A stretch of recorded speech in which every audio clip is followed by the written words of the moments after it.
Give me 10 seconds, please.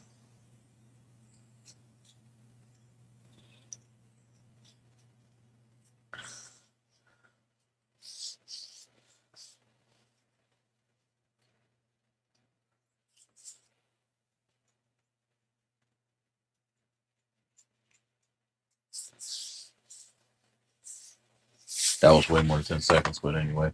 Hi, everyone. How y'all doing? Let's just go over this quickly. Fatal Fury, City of the Wolves, Garo, aka Garo, Mark of the Wolves 2, or Garo, keeps, blah, blah, blah, blah, blah. The games, the game, the game, eh. Garo, Mark of the Wolves 2 is just a fighting game. I didn't expect this game to be amazing or whatnot. And it's already losing players. Like people are playing it, but that's it. For those who bought the game, like pre-order it, literally, it's just what you expect in a fighting game. It's good, but I don't really know what you would expect. It's kind of odd considering the fact this game has received so much, money from Saudi Arabia, and yet somehow, some way, it's just a slightly above average game. It's honestly sad because the game has potential. The game is fun, but the game doesn't feel like anything that's revolutionary. Does that make sense? It just feels like a fighting game. Like, oh, it's good. That's the kindest thing I could say about it. It has a new gimmick, it has a game mode that's similar to another fighting game. I don't think this fighting game really did anything to push the envelope except for its mechanics and its two new characters. That's pretty much it. There's really nothing else that I can say about Fatal Fury City of the Wolves. It's a low 8 out of 10 at best and a high 7 out of 10, you know, at its worst, if that makes sense. It's just a fighting game. I didn't really expect anything. It doesn't really push the mold like other fighting games in the past have. And no set amount of mods or bringing back Mai's outfit is going to pretty much save this game. I hope this game sells in the millions. I really do because there's a lot of passion and heart that you know went into this game, but it's just what you expect. I will play it, today because I honestly forgot that the game, to those who pretty much quote unquote bought the game early, you get to play 3 days early. And all I can pretty much say about that is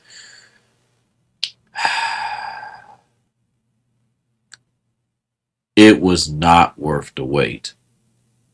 Yes, they revamped like the move set of the old characters, and the new characters played well, but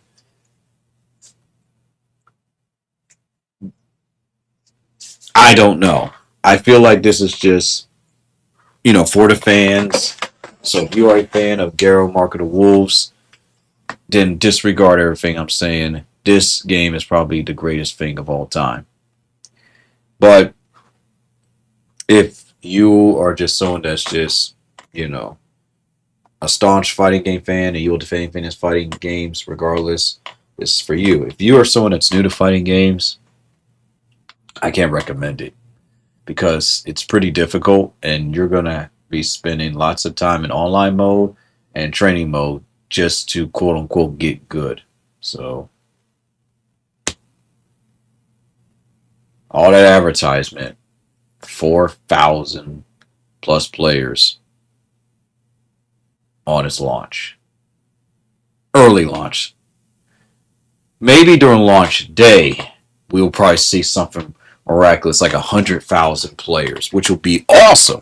I would love to see that because nothing is more depressing than paying money for a game with an online mode and after so many months, online's just dead.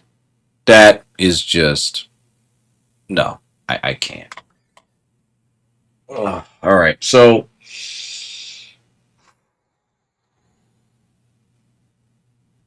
yesterday was an added on extra, bonus for a strange week. Just kind of like how the Raw after Mania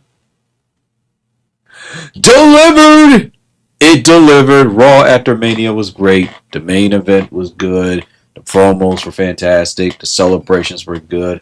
Dominant Mysterio retained. Um, had a great match with Penta. Of course, Becky Lynch turned heel again. Seth Rollins turned heel again, but I guess this is a stronger heel turn. John Cena started off the show, and we're going to have John Cena and Randy Orton again. Honestly, I'm pretty excited about this. I'm actually going to, one of these days before their match, look over, like the highlights of the whole John Cena Randy Orton feud from the beginning to, well, till now. So all I gotta say is I'm pretty excited, and I'm definitely gonna watch some old rant videos about the issues that people had with the John Cena Randy Orton feud in the past. So John Cena did everything that I predicted he would, where he pretty much would mock the fans. The fans actually apologized to Cena. No, Cena, you should be apologizing to us for that lackluster main event. But I love how that whole segment played out. It was beautiful. He got the fans to say we're sorry, which was insane. And then afterwards, John Cena started to berate the fans and mock them even more, calling them idiots, which caused the fans to once again boo them. He even shamed the fans for booing Cody Rhodes, and they booed him even harder. He said, "Wow, you guys are really this stupid, huh?" Probably one of the best heel promos I've heard in a while. And then Randy Orton out of nowhere comes with the RKO to shut him up. It was beautiful. And the fact that these two are going to have one last big rivalry and match, it's going to be great. And to see Randy Orton either become champion or John Cena to be an 18-time champion where he can take the belt home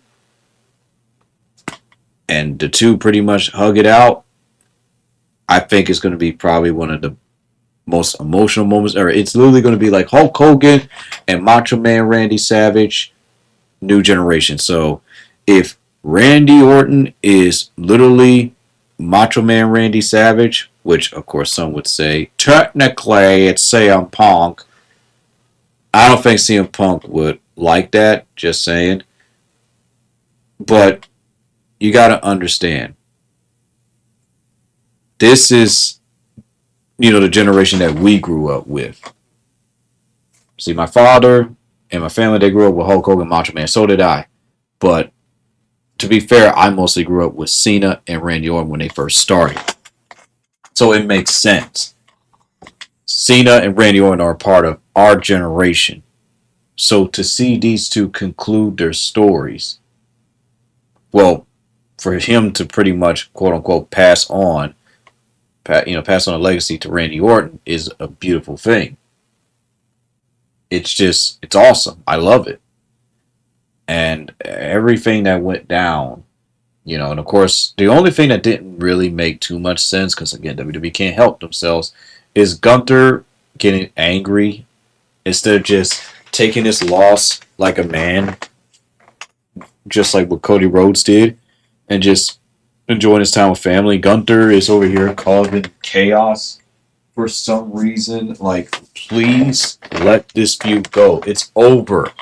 Gunther won, Jey Uso won, Jey Uso beat him fair and square.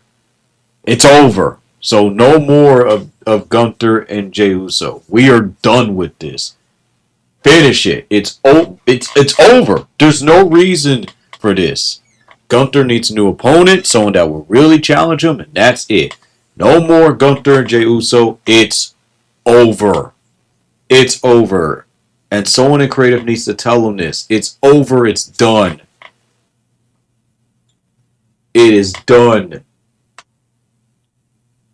Go after the Intercontinental Championship again if you want to. But leave Jey Uso alone. Let him have his moment. Let him have his wins, his title defense wins. We're over the Jey Uso Gunther feud. We are over the Rhea Ripley Charlotte Flair feud. We are done. It's over with. But Raw is a 10 out of 10 easily. And I don't care what anybody says. I don't care what that one YouTuber says has been trashing WrestleMania. This makes up for the hard and boring night 2. And of course, there was some with Io Sky with some title defense. That happened. But I feel like it happened too soon. So that was something. But because I am a pone of my word, because Raw after Mania delivered, I will give Night 2, despite its numerous flaws, how boring it was, I'm going to give it a B+. I gave it a C-, but I will give it a B+ now, which now bumps up the overall rating of WrestleMania 41, despite all of its issues, to an A-. Believe it or not, regardless of the issues that I have with some of the WrestleManias I talked about in my previous stream, I too enjoyed every single WrestleMania to a certain extent. Not to a full extent like in the old days, but to a certain extent. Maybe 60, 70%. But there was something that I did enjoy. And just going back, listening to some old videos from like Bruce Blitz and whatnot, really, brought that spark of joy and excitement, back. Just thinking about the old days of wrestling and everything. So, but the one thing I can say that I feel like a lot of people that rant on these wrestlers forget is they try. That's one thing I can definitely say about each and every one of them. They tried, they just make a strong attempt. And honestly, all of this kind of reminded me of how my character was booked in my role play. And I would say that one of the mistakes that I've made was allowing myself to be a part of that. I should have just created a character, used a different avatar, and I should have just focused mostly on just that character and just put my pony Sona to the side. That's personally what I should have done. In all honesty, I should have done that and it would have made a lot more sense. But instead, I really wanted to have this angle where this character, it's like this anti-hero who is just trying to stop, Penta from being more corrupted. And I came up with this story right off the bat, and I want to build this character up and build this story. And if there's one thing that I've learned, not just from wrestling, but just in general, is that you can plan all you want, and sometimes things just won't go the way how you have planned. It just won't. No matter how hard you try, no matter how much you prepare, it just won't. And when that happens, you just have to learn to just deal with it. Like yesterday when I was listening to my broski, just hearing how he booked, the matches, I was just thinking to myself, what? But then something told me, trust the process. Something I haven't heard in a long time. And I say, you know what? I'm going to trust the process. And also, happy birthday to Acting Fly. I'm going to wish him a happy birthday. I haven't talked to him in a while.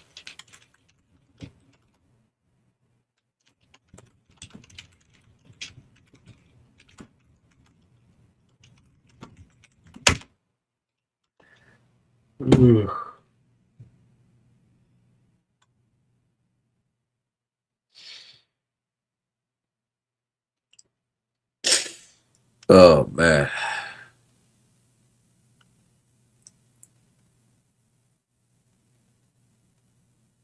So I just thought that I'd just say that, get that off my chest.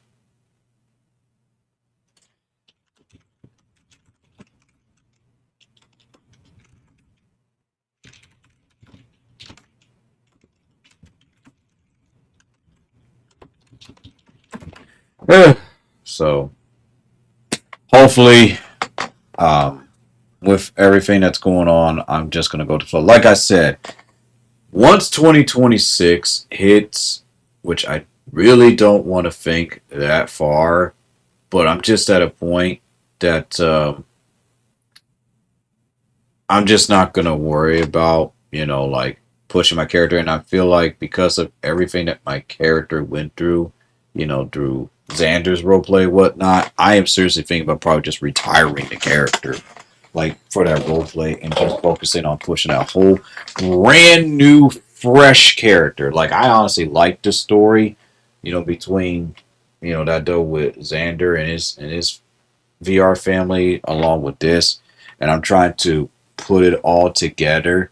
So, you know, and it's great, but the thing that kind of stinks about the whole story is that I can't mention it. I'm a CEO because, like, well, we don't want to do a Triple H thing. And I'm like, but you're not even giving me a chance to, like, revitalize my character. Like, my character needs this. He's got screwed over, but I can't even mention that I'm the CEO. So that kind of, like, destroyed the mood a bit. I was like, we can't mention that we run this. Like, why does it have to be kept a secret? It's so silly to me. But you know what? I'm gonna trust the process, and I'm just gonna leave it be. Again, it's a role play. It's not like I'm getting. This is what I gotta remind myself. I'm not getting paid.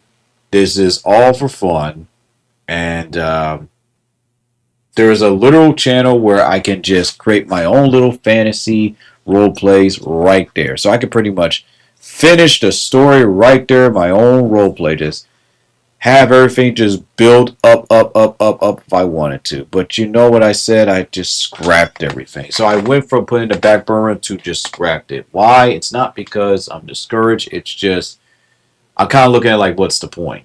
What's the point? So I don't even know if Xander and I are going to even have our big match.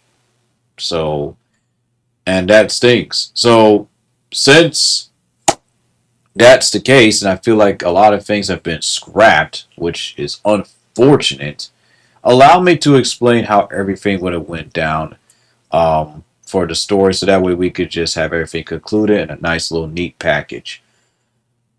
Okay, so here we go. Pretty much what would have happened was it would have just been a build up between me and Xander, and I would have fought some Bullet Club members throughout the time. So like I would have Bullet Club match with some promos here and there. The Rainbow Army, we would have had this big old tag tournament right, right just when RVD pretty much will beats, Wyatt for the United States title. He pretty much, carries it, and he pretty much makes, the black mask, gray mask look pretty good. He dominates, wins some matches. There's some matches here and there like WWE Dark or whatever.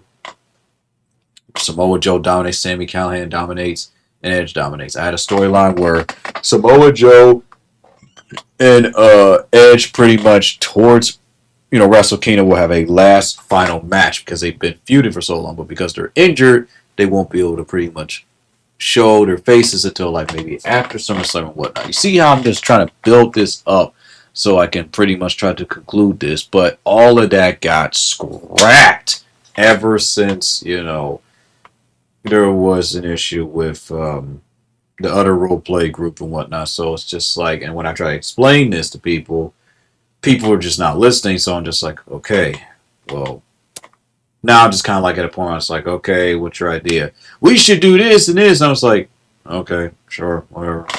And when I get like that, it's not that I'm just like kind of having a defeatist attitude. It's just, I'm just like, okay, cool, . But anywho, But long story short, it would have built up. I would have had some wins and losses and whatnot. But afterwards, I would have built my character up where he just is like, all right, I'm done with the Rainbow Army. And then Syra would have been all shocked and whatnot. And I would have done the Zero Piero.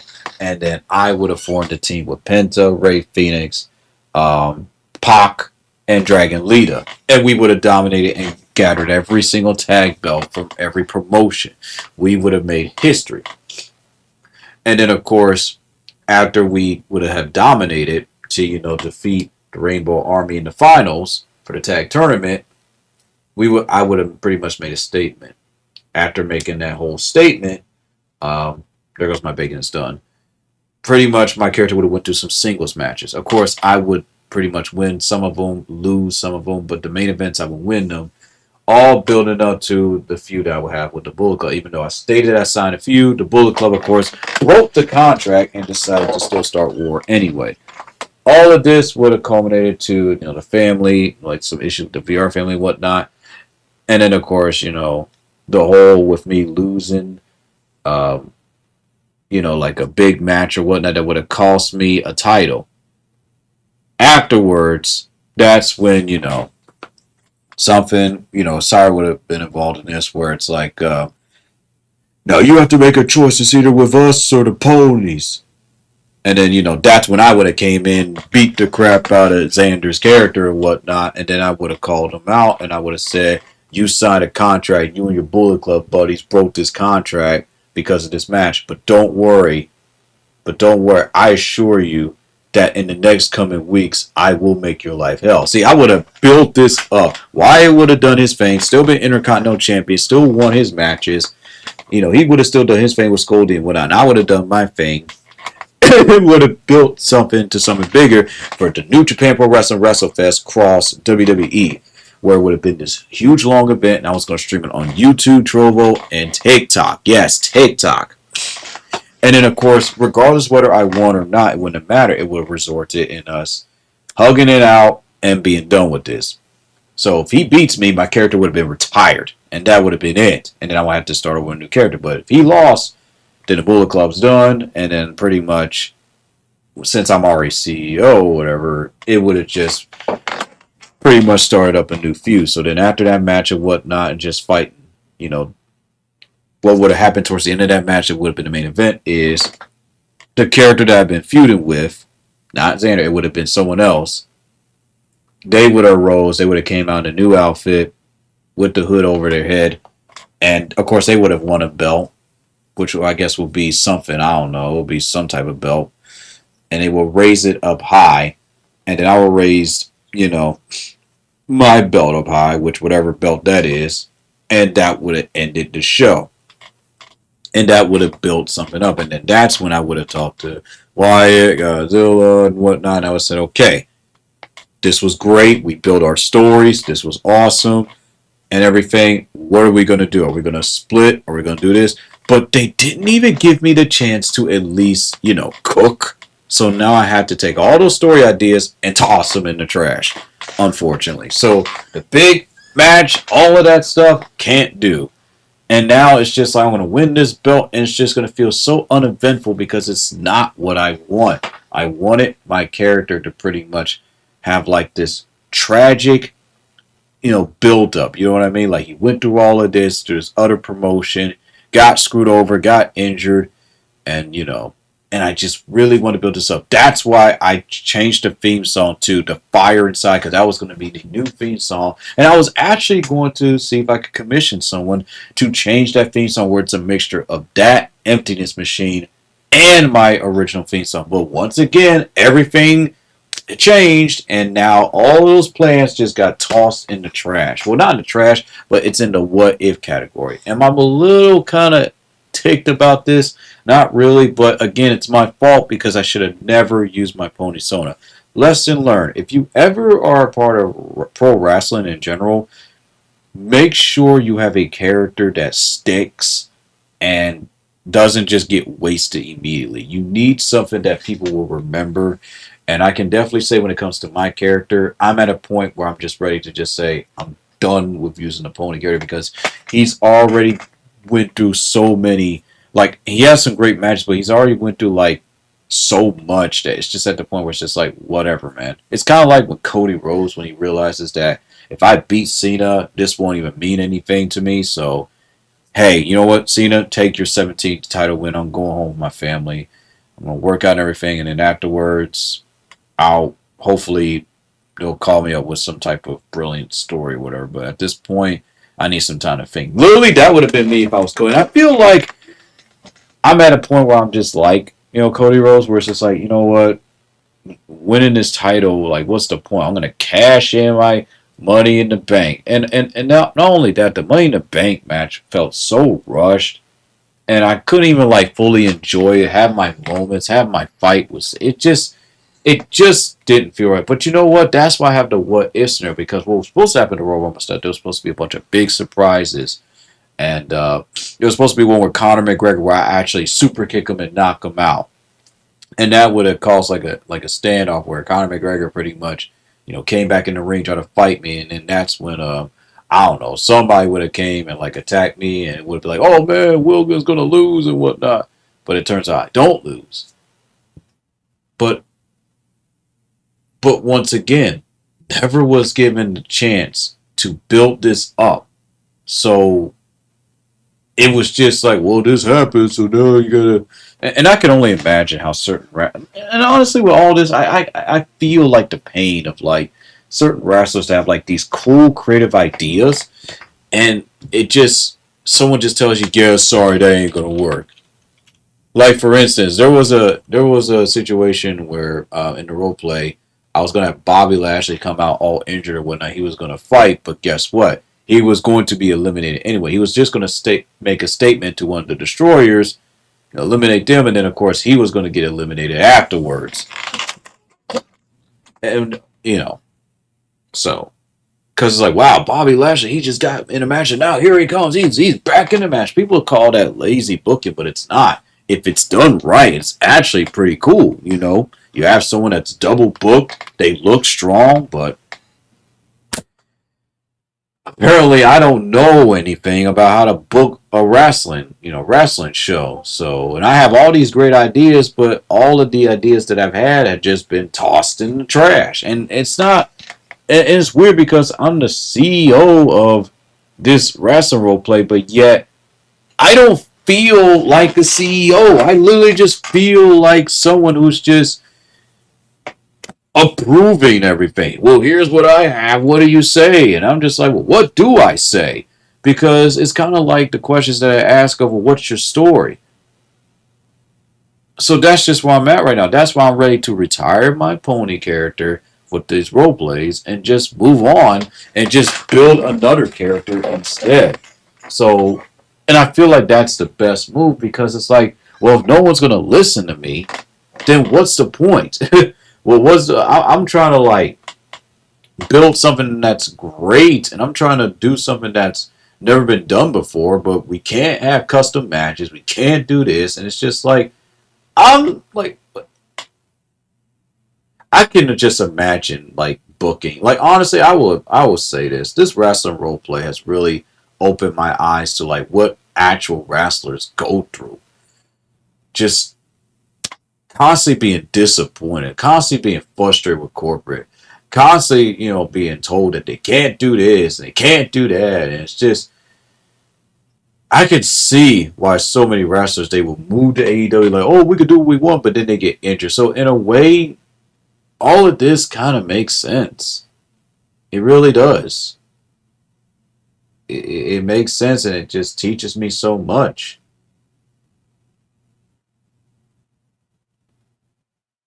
It just teaches me so much about being a leader and about how someone will try to challenge you.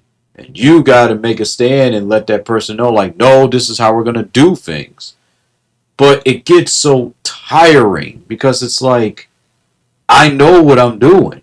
I've been watching wrestling longer than a lot of these lads and lasses. Some of them which are not even adults. And I know more about wrestling than they do. And it's just like, I don't know. That's just my little I won't say vent, but just my little discussion. I feel like what I should have done was just introduce a whole new character, and that way I would not have been so bothered. I really want my character to have a payoff, but because my character has just been tossed and just been, like wrecked, so when I'm told I'm gonna be put in a match, I guess it like triggers my PTSD in a way where it's like, what's the point? I'm gonna lose anyways. It kind of has like that type of attitude where it's like, well, what's the point? My character's probably gonna get injured, or my character's gonna get tossed aside, or you're gonna do something silly with my character. So maybe I just need to just stop with the ideas and just listen. You know what? Because at the end of the day, Xander was the one who started this, and I came up with my own ideas, and my overly passionate self is just allowing myself to be disappointed every time. So how about I just stop and just let it happen? So if I'm put in a match and I lose, who cares? Honestly. Again, if I didn't have like a story, my character was a jobber, I could care less. Like, honestly, when it comes to other characters, if I lose, I don't care. But if it's my character, it's like, well, why are you doing this? Why are you having me win a belt that I don't want? I'm trying to win the belt that I want, but you hold on to the belt that I have that I was promised I was going to, have a championship match with. So it's like, all of this, and I could see why the mega powers and whatnot had so many issues. I wonder if it was the miscommunication. I wonder if it was jealousy. I truly wonder what could have caused a lot of these wrestlers to be so angry and frustrated with one another even to this day. Like, no one should be this frustrated with one another. And I think my frustration mostly is just with myself because I trust and I thought that all of this would just go according to my head, but it's just, I don't know, man. I don't know. And I feel like even if I was doing the same things that I did with Xander, it would just be the same thing, and it's just whatever. I just don't know. I do like how things are a little bit more organized and everything, but it's just gotten to the point where I'm just like, I'm not having fun with this anymore. Because this is supposed to be fun. This is, yes, it's supposed to be taken seriously, but it's supposed to be taken seriously to an extent. Because I don't know, man. I'm just not liking it. And I just don't know how to tell them. Like, I'm just not liking this anymore. I used to really have fun with this. But at the same time, I just got to figure out a way where I could just move past that feeling and just not even bother talking about it because it's not even worth it. Because they're young. We're talking 18, 19, 20, and of course with a couple of those that are like of age of VRChat, but like preteens and teenagers. Like, how are they going to understand how I feel about this? It's just a waste of my time. So I'm just not going to bother. So moving forward, I am not going to worry about trying to book my character the way it needs to. They tell me, you have a match, whatever, I have a match. I'm going to do it. I'm going to put a smile on my face. I'm going to just play it off. And then afterwards, if I lose, it's whatever. You know? Because I'm just not worried about it anymore. There was a time when I saw this and I was really happy. But I can see why certain wrestlers get discouraged, like IRL, where they have these plans and they talk about it and they say, oh, we're going to do this, and then it gets changed at the last minute. My eyes, man, I tell you, it's just a huge eye opener, and I don't know. We'll just have to follow through and see what happens. Because the terrible part is they look at me and they say, was that a good show? What do you think? And I just want to be honest and say, it was all right. Or, yeah, it could have been better. Or, I didn't really enjoy myself. So, I'm just gonna just say, "Oh, it was good." What's the next show? Because to me, it's just not fair. It's not fair when I book stuff and then certain parts that I want booked isn't booked, and it's like I come up with all these ideas, and I'm just looking like, why not give it a chance? So who knows? Maybe I can make that to an angle because like, oh, I think that your character's gonna turn heel, and it's just like I get that you're the CEO booker and the booker, but it's like, do do I have a say in this? Maybe that's why CEOs just barely do anything. They're just like, you know what? My job is just to do the paperwork and approve, and that's that. I'm not a booker. What do I know, right? I'm not a booker. They're a booker. I just approve. And I just gotta accept that. Like, I mean, for Pony's sake, I couldn't even choose the manager that I wanted. We have to go with Princess Cadence and TF2 Engineer, and I'm not really happy about that. But I'm just gonna play it off and just be like, "Oh, this is great, man. This is great." But I'm not happy about that. I wanted it to be Natalia or The Miz or somebody, just something that makes sense. But nope. Let's do this. Oh, but this will be funny. Okay, okay, sure, funny to you, but to me, I'm just like, what? But again, it's all for fun, and it's less work I gotta do. It's just, I don't know.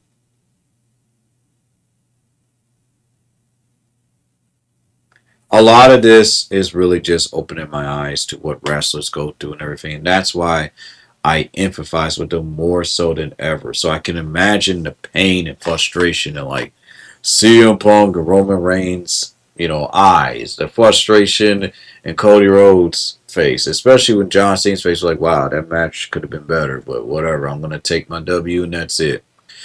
I could just imagine like wrestlers when they go on podcasts and they talk about how frustrated they are with the company. And the podcast will always tell them like, what did you say? And they say no, because I don't feel like my voice even matters. And it's like that's all I would hear from them. They're like Iron Sheik before he passed. Like, oh my goodness, the animosity that he had towards Hulk Hogan and Ted DiBiase, man, was like what 60s talking about. And I'm just like, I don't want to be like that. So maybe I should just think about it like this. I feel like my character should have been booked better and shouldn't have been through all those extreme matches. I love extreme matches, but there was not enough singles matches for me to pretty much constitute my wins. The fact that I never got the chance to like build my character, have him go through singles matches, wins and losses, where the only thing that I could say is that the greatest match that I've ever had was with the one dedicated to Jay Briscoe, Red Fox, and Dragnia Yuki. That one match was the only match that I can remember that I had the most fun. The rest was just I had fun, but it was like okay, like we'll make this work or whatever. But that's that one match, and then I can't even think of one match where I said, "Oh man, this was great," for this year. Unless I was a different character. When I would say my favorite match was the Shibata Miz match. That was fun. That's been my best match of this year so far. I actually really liked that match. Um, Everything else was just like, eh.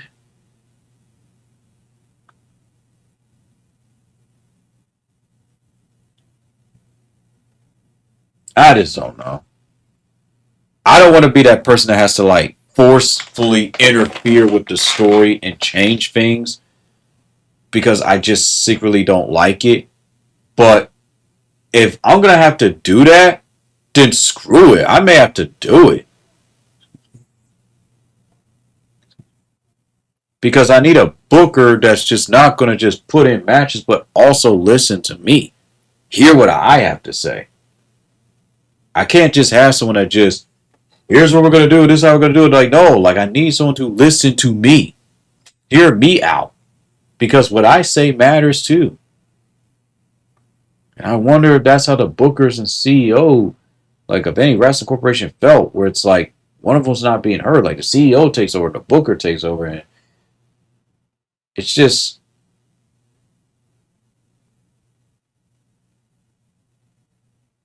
and the comment that was told to me was, I know you come to me because I know I can book the good. No. I mean, yes, you book good shows, but I come to you because we are a team and we work in unison.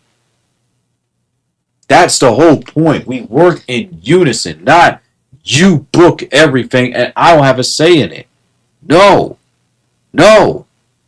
It's you book it, I approve it, and then I state some ideas, and then we talk about whether this is good or not. Because so far, I'm looking at this and I'm like I'm not really excited for later on today. And if you don't believe me, let me just read off some of these matches, and then you tell me if this is good or not. The first match is Finn Balor versus Cody Rhodes. Okay, this is fine because it builds up to Cody Rhodes. And then there's Becky Lynch, Sasha Banks promo. Okay, that's good. Skull Dean versus Sami Callihan. I guess that works, but Sami's going to lose. And then the fatal four is between Seth Rollins, to be announced, Jeff Ryder, and Solo Sikoa. Evolution promo. Actually, this could work. This could actually work. See, I had to look at this close. I'm like, you know what? This could actually work. Here's the problem, though.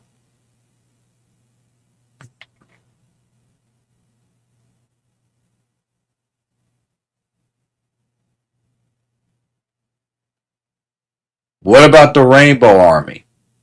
You see what I mean? So this is like an actual show. People are going to ask and say, where's the Rainbow Army? What about Wilkins? Wilkins finally gets his redemption and he barely even does anything. What's going on?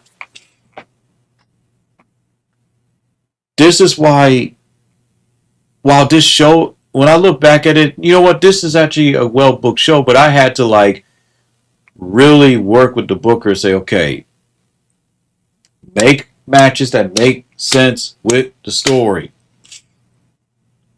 I feel like that's the one thing that a lot of you have to understand. A lot of what you saw at the Raw at the WrestleMania. So I'm done with that topic. We're just going to see how this goes. And who knows? Now I'm a little bit excited. At first I was like, oh no, but now I'm a little bit excited. Okay. Because that does make sense now. Anyway.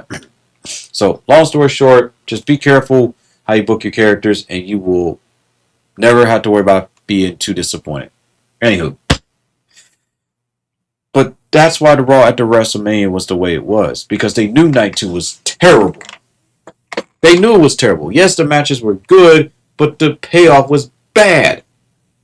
And that's why they, in a roundabout way, apologized to the fans and gave us one of the best Raws of this year. A lot of people said it. This Raw was too good. Why was this Raw so good? Because Night 2 was terrible. Night 2 was bad. Yes, there was 1, 2, 3 good matches, but the rest of it was flat. The main event was just uneventful. You can watch the main event right now for free because they knew how bad it was. The match was only 9 minutes. Technically speaking, I think they did some highlights or whatever, but all in all, in total, 9 minutes. That is pathetic for a main event. 9, minus the entrances, it was 9 minutes. Are you kidding me? Yeah, pathetic. For a main event. It was 9 minutes. So they realized how much they screwed up with Night 2, and to, prevent people wanting to ask for refunds, they have given the fans what they should have deserved at Night 2. AJ Styles lift his head up and say, you know what, I'm going to accept my L. I ain't doing this story. I ain't doing this rivalry with, Logan Paul. I respect that. There was lots of celebrations. Dominic Mysterio retains. What was it? Liv Morgan, Raquel Rodriguez. They had a great tag match, just like they did, WrestleMania. I heard it was good, and they got their belts back. Good. Becky Lynch turned heel because her hubby turned heel. So will this lead to Becky Lynch being a part of, you know, Seth Rollins, Braun Breaker's team? I mean, that could be pretty interesting. Kind of like doing something what the Death Riders is doing, but better.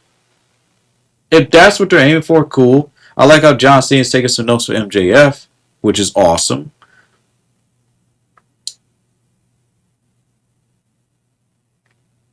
So, I don't know.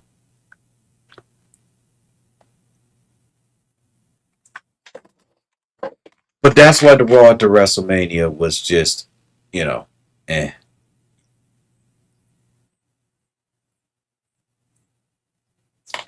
But the one thing that I could say that truly hurt during the wrestling role plays when I was told we're only going to focus on WWE and that's it. And I was like, are you kidding me? Are you kidding me?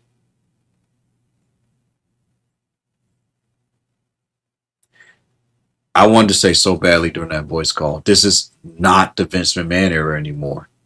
We can literally sign people in from different promotions. Why are we doing this? So again, sometimes you gotta learn how to just hold your tongue and just be patient. So that's all we're gonna do. So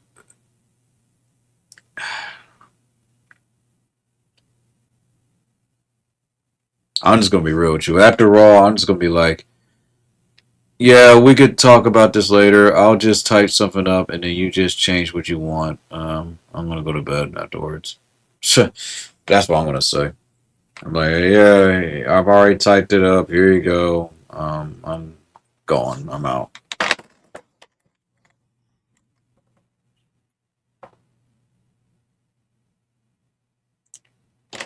But the good news is, um,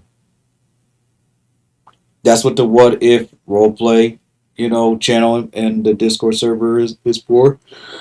So whenever matches or what I did happen, you could do it in What If, and it could be like practice. It could be like practice role play.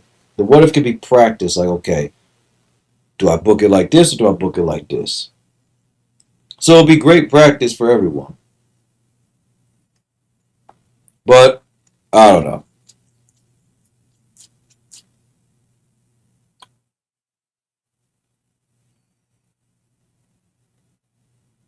Any questions? I know I pretty much talked about Raw to WrestleMania, how it was great, and then I talked about, just a little, just side discussion about the role play that I do, but how I just opened my eyes to the fact that this stuff happens. And you know what? You know something? I am actually gonna go get my food real quick, and I am just gonna let I'm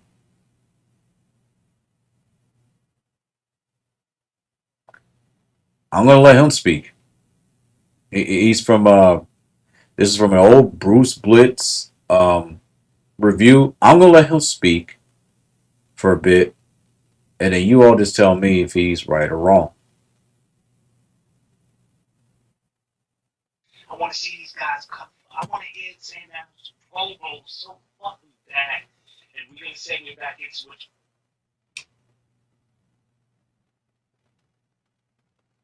Just listen to what he says because he's honestly telling the truth. He's talking about the issue as to why certain stars aren't being pushed.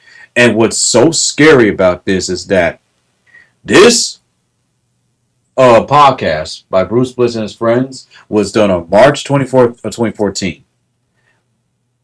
When he talks, it's as if he is talking about what is going on even to this day in WWE, AEW, TNA, how certain wrestlers, once again, They just don't get the push they deserve. And so that's why these wrestlers just keep going from promotion to promotion until someone recognizes their talent. So Well, because you had just brought up Sandow. And that Sandow was somebody who I want to hear on the mic. Sandow was somebody, when I first seen him come out there, man, just, you know what I'm talking about. It was a squash match against Yoshitatsu. He fucking obliterated Yoshitatsu. And I was like, holy shit, who is this motherfucker, man? He gets it. Everything from his mannerisms to his facial expressions to the way his body language is so much more to what makes a great wrestler than just being a good mat technician or a good promo guy. you hear that? And that's why I try to tell, you know, you know, a lot of people, when it comes to wrestling, everything that he's saying, that's what I've been trying to say. That's what I was trying to say to Xander. No, that's what I was trying to say. Like, build the story up. Your matches don't have to be extreme, and it doesn't have to just always be so stingent. Like, oh, it has to follow this and this. Like, no, just listen to him while I get my food. But so much more than that. And when it comes to being a good worker, there's little idiosyncrasies that people don't know, man. And it's just so many guys that I want to see. But no, nobody gets to fucking eat. There's a small round table where only a chosen few get to sit there and eat. And the rest are giving fucking scraps like dogs. And y'all fucking supporting this shit, man. Stop watching this shit. I'm sorry. I'm done, Bruce. But yeah, man, it's like, you brought up Sandow, and it's just, God, I would love to see fucking Sandow at the top of the card in a well-booked feud with somebody else and just cutting some epic promos. The talent is there, y'all. I'm not sitting up here shitting on this product because the talent isn't there. I'm shitting on it because the talent is there and it's not being utilized properly. The wrestling talent is there. The character talent is there. The acting ability and talent is there, and none of it is getting utilized. None of it at all, man. Because 4 or 5 motherfuckers gotta eat up everything. Why the fuck is Kane still in significant storylines to this fucking day? Why the fuck do we know why? Triple H is definitely get the fuck out of here. Wake the fuck up, y'all. Wake up, man. Wake up. That's what's so frustrating me more than anything. You know what I'm saying? They throwing you a bone with this Daniel Bryan bullshit. They throwing you a bone to fucking pacify. But it doesn't mean jack shit in the long run, man. God, I want to see fucking guys like Ziggler and Sandow having motherfucking ladder matches for the WWE Championship, man. And whoever thinks that I'm a fool for saying I want to see Sandow that high on card, go suck dick in Australia in the middle of the fucking desert while a kangaroo's kicking you in your ass, man.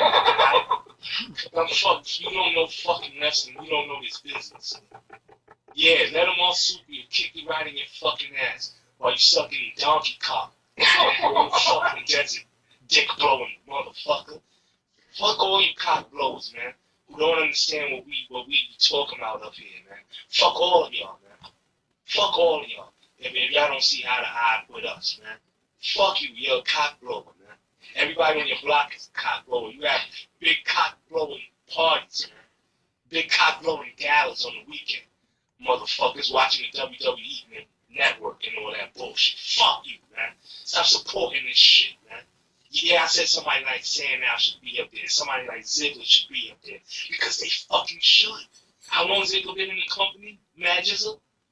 Shit. It's about to be 10 years in a minute. Are you fucking kidding? Look, why is he still where he's at? He's been there since what, like 05, 06? Yo, I see so many pretty motherfucking chicks on Twitter loving the Shield. Guess what? They're not going anywhere. They're not going anywhere, y'all. I'm talking about some bad pretty motherfucking bitches on Twitter. Sorry for calling out bitches, but I'm on my thugged out shit tonight. You know what I'm saying? And that, yo, listen, that reminds me of the Attitude Era. When bitches was like, damn, Stone Cold is a sexy motherfucker, or The Rock is a sexy motherfucker. And guess what? It wasn't on some One Republic shit. It was on some Wu-Tang shit. It was on some Metallica shit. You know what I'm saying? It wasn't on no fucking bullshit, man. They carried themselves like men. And that's something that I see with the Shield. Dudes who carry themselves like men, bitches like them, and motherfuckers want to be like them.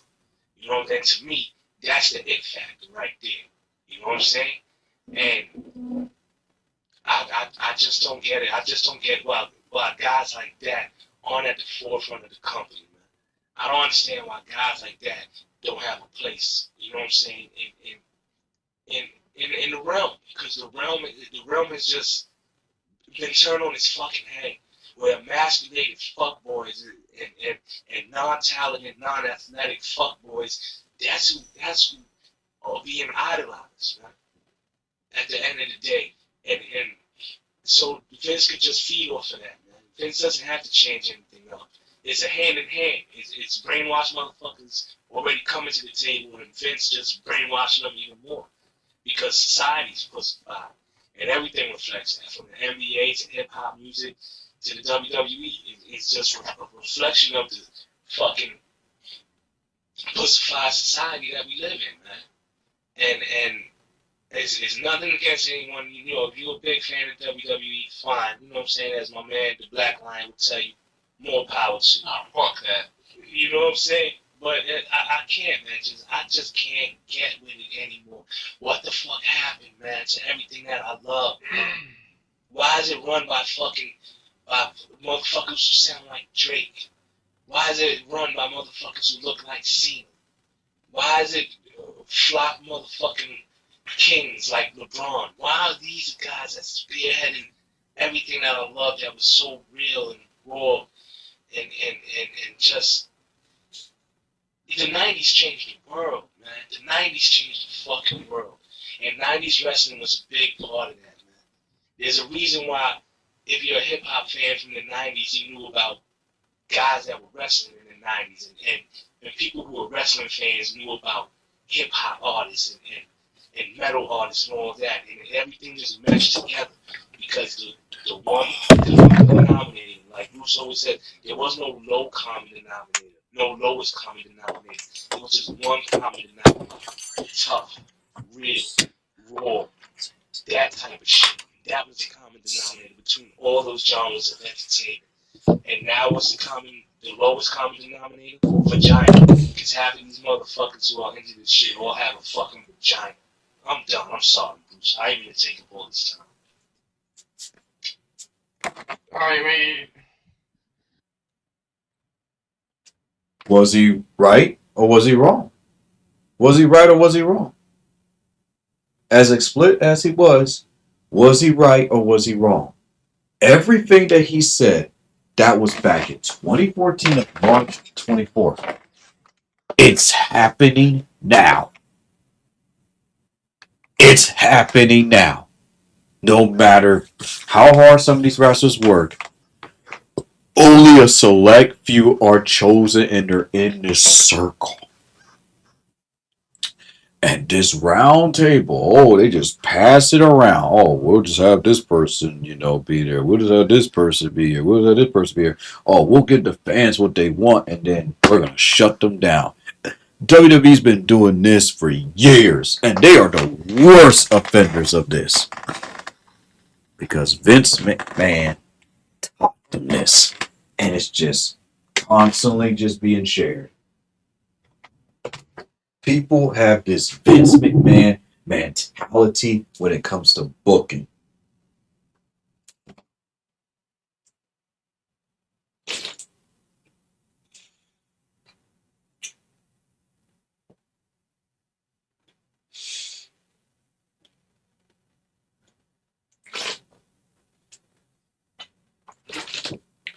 Yes, they do. Yes, they do. And people can look at me like I'm crazy. Yes, they do. They have this Vince McMahon mentality that there has to be false finishes and that there has to be this big winner.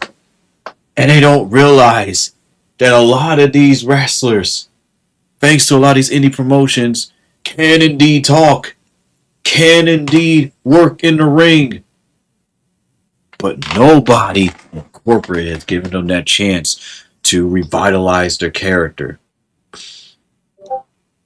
And let me tell you something. My character, when it comes to my role play, is already done. When a character is constantly being taken to the hospital, I'm realistically speaking, 10 times, has been injured multiple times, wins but gets, held for interference. At this point, my character might as well be a jobber.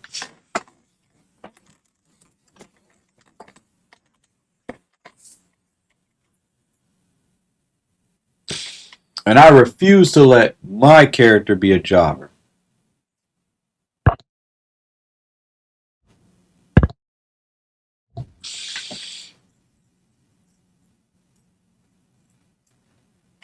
Because what people and promoters and what big stars have to understand, and even if they're running any wrestling promotion, it is not about you. It is not about your big star that you constantly keep promoting. It's definitely not about the next big star. It's about every single person, the ones that work hard in that set company, that is at least given a chance to live their dream as a pro wrestler before they die or before they retire.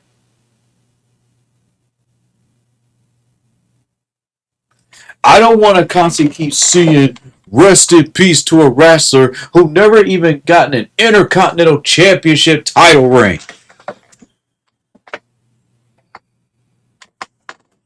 Save the crocodile tears when you had the chance while they were alive.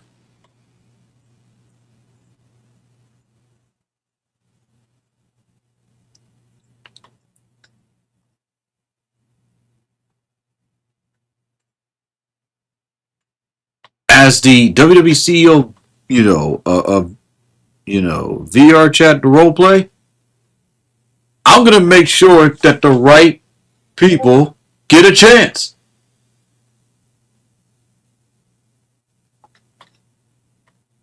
None of this, we're gonna choose this guy and this guy. No. And that's, if I ever hear that, is when I'm going to put my hoof down and say, enough is enough.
People forget.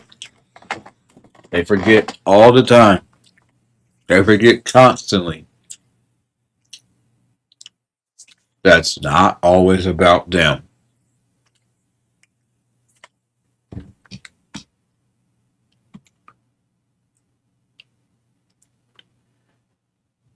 I made sure that when my friend Dragnia was alive, that anything that they wanted, I did my very best. I remember one of their last few words they told me was they always wanted a pony Sona. I made sure they got a pony Sona.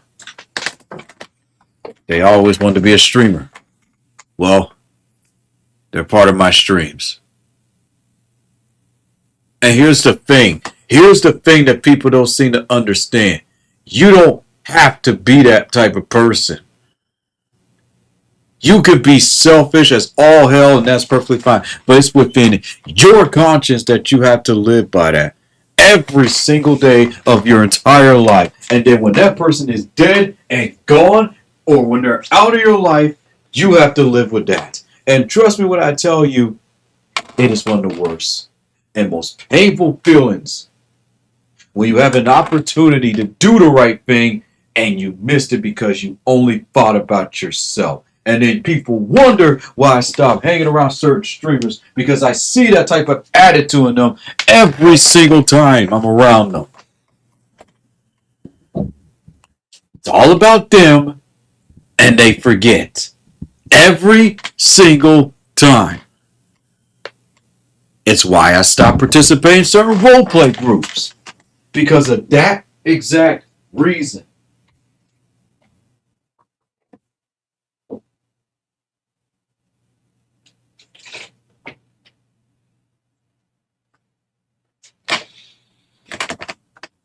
WrestleMania 41 Night 2 proved what happens when you have great matches but awful booking. And not only that, the Raw after WrestleMania that happened yesterday proved what happens when you allow people to actually work together and allow the other wrestlers to have put their 2 cents in. And what do you know? You have one of the most amazing Raws of the year so far.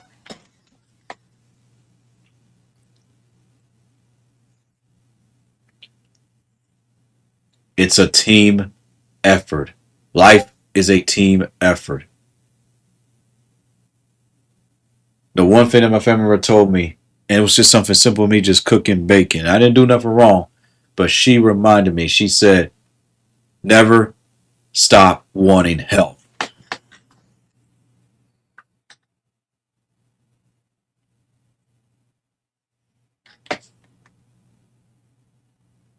Never stop wanting help. Never stop wanting to be better through someone's assistance. Don't ever feel like it's just you that does it. It's a lonely, painful thing when you constantly have to live your life and just constantly say that I did this myself. No. Sometimes in life, you need to say, I did it myself to an extent, but I did better with help. We need to destroy this silly cycle that was taught to us in the 90s and 80s that we have to do everything ourselves because it is a lie.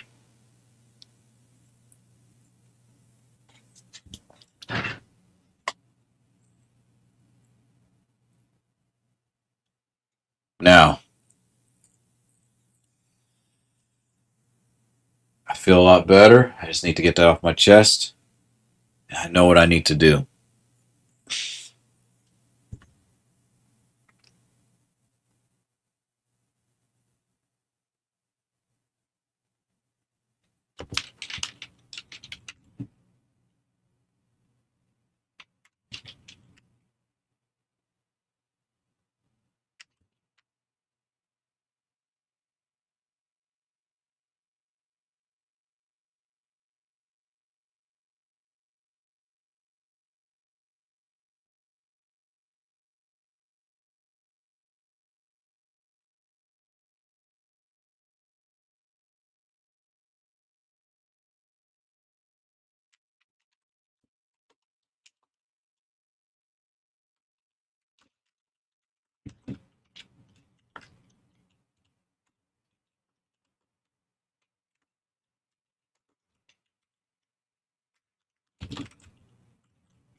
Ugh.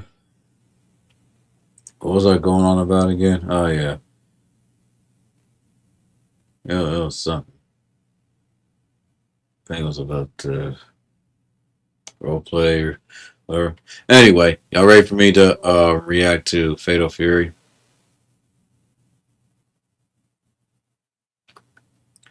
Because oh boy, I've been waiting a long time for this. It's a doozy.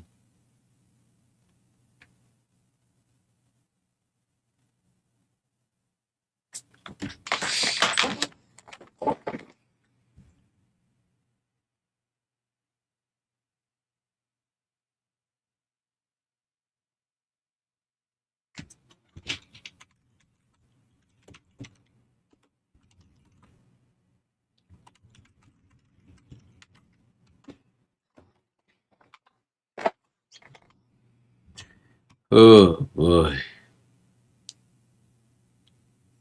y'all ready for this? I don't think y'all ready for this. Oh boy. All right, so off the topic of wrestling, when I said y'all pretty much see how passionate I am. Let's talk about Fatal Fury, City of the Wolves fan reactions via, well, the articles. This is going to be interesting. So, pardon me, I'm going to laugh a lot.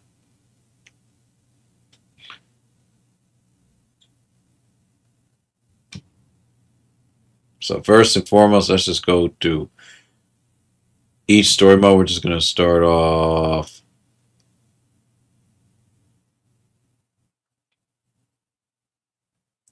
We're just going to start off here. So, pretty much what I want to do is just. Oh, I'm not going to read the articles. We're just going to read the comments. So, there you go. So, here's just this move list. That's it. And we're going to read the comments. Look at this 64 comments. All right, let's begin. Geese Howard, please. There's still hope. I presume there's some ball stuff in neutral that a trailer would have trouble showing off, but Ronaldo still feels way more restrained than this guy. Don't know how much Duck King is in here, but there's an entire fighter in this fighter. I canceled my pre-order for now, but there are still 3 character trailers yet to be reviewed on the SNK YouTube page. If those look cool, then I'm back on this train. We need Geese Howard. Speaking of which, hang on a second. Speaking of which, I'm kind of curious. Uh,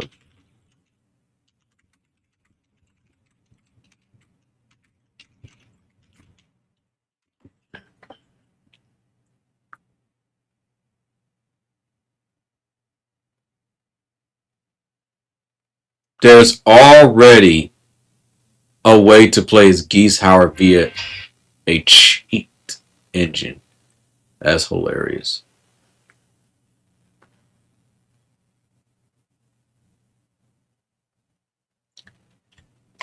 Oh my goodness.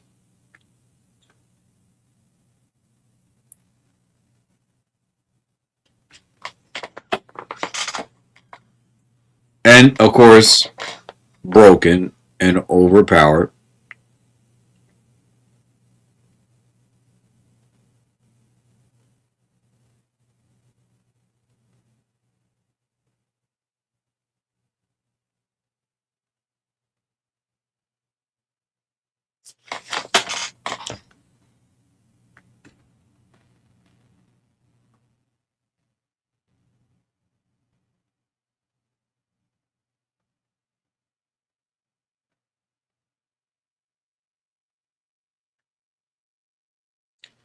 Of course, one sec. I gotta figure out there's a way to.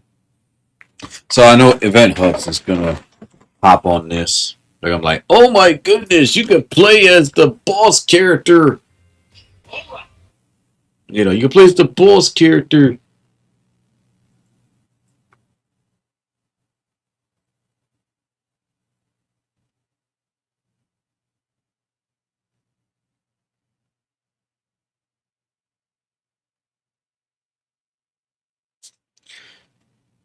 No link, of course. How awesome.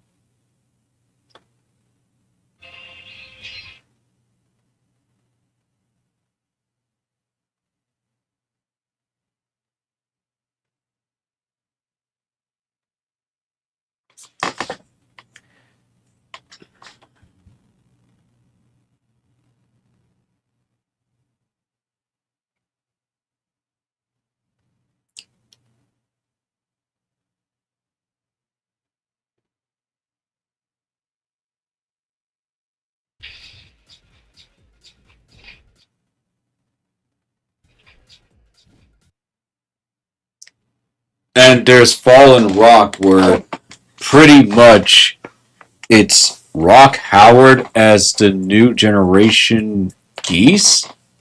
Huh. Interesting. Get ready. The final war of humanity.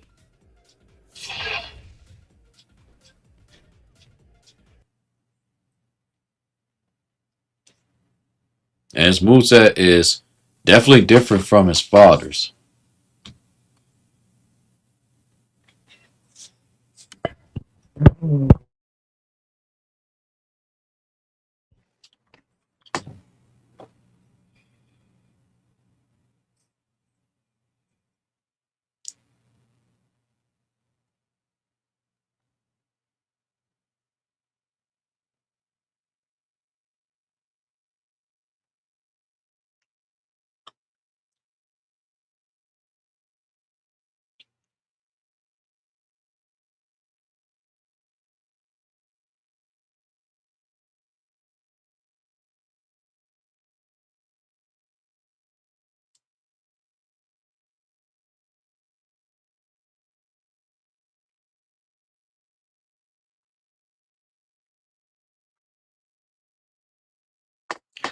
Fallen Rock. Huh.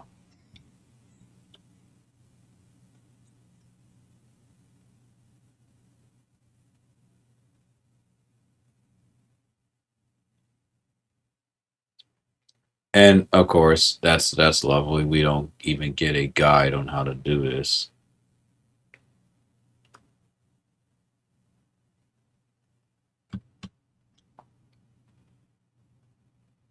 Like really?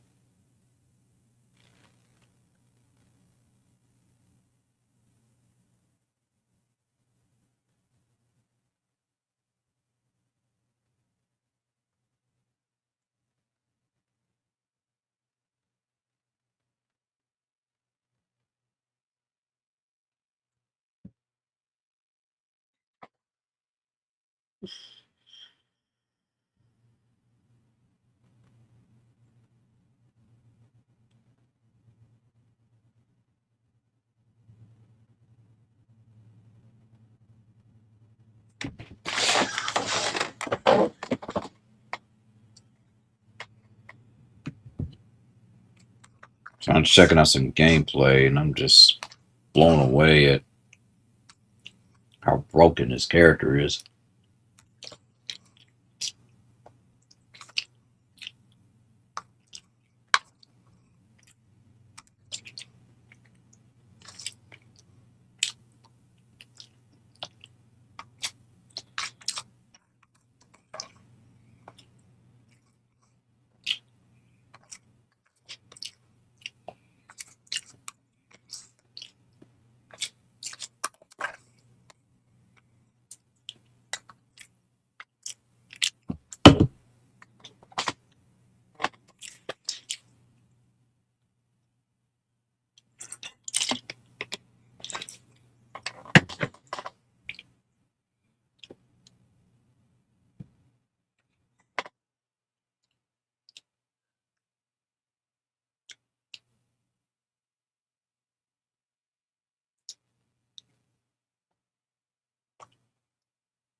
Wow. Holy crap.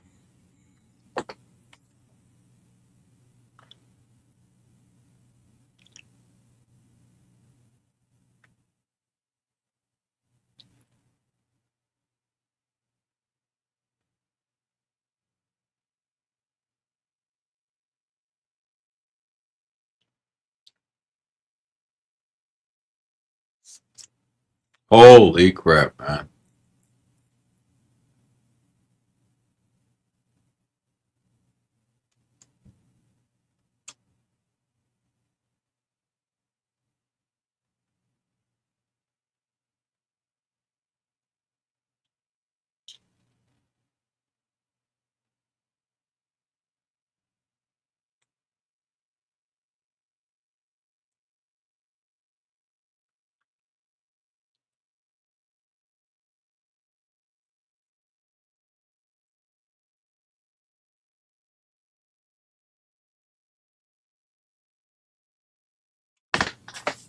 Sheesh.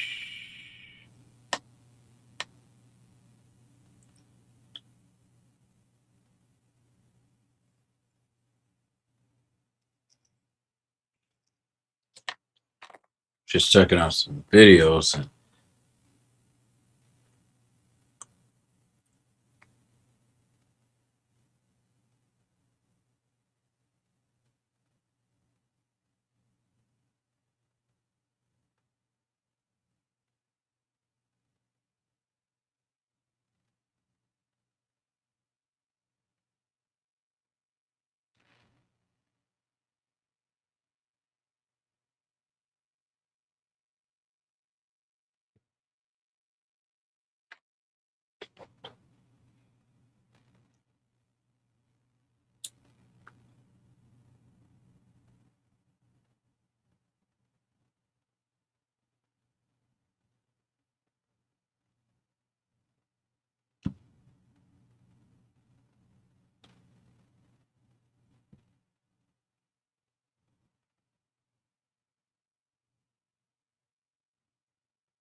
all right, let's continue and watch all of these. Sorry, not watch, but just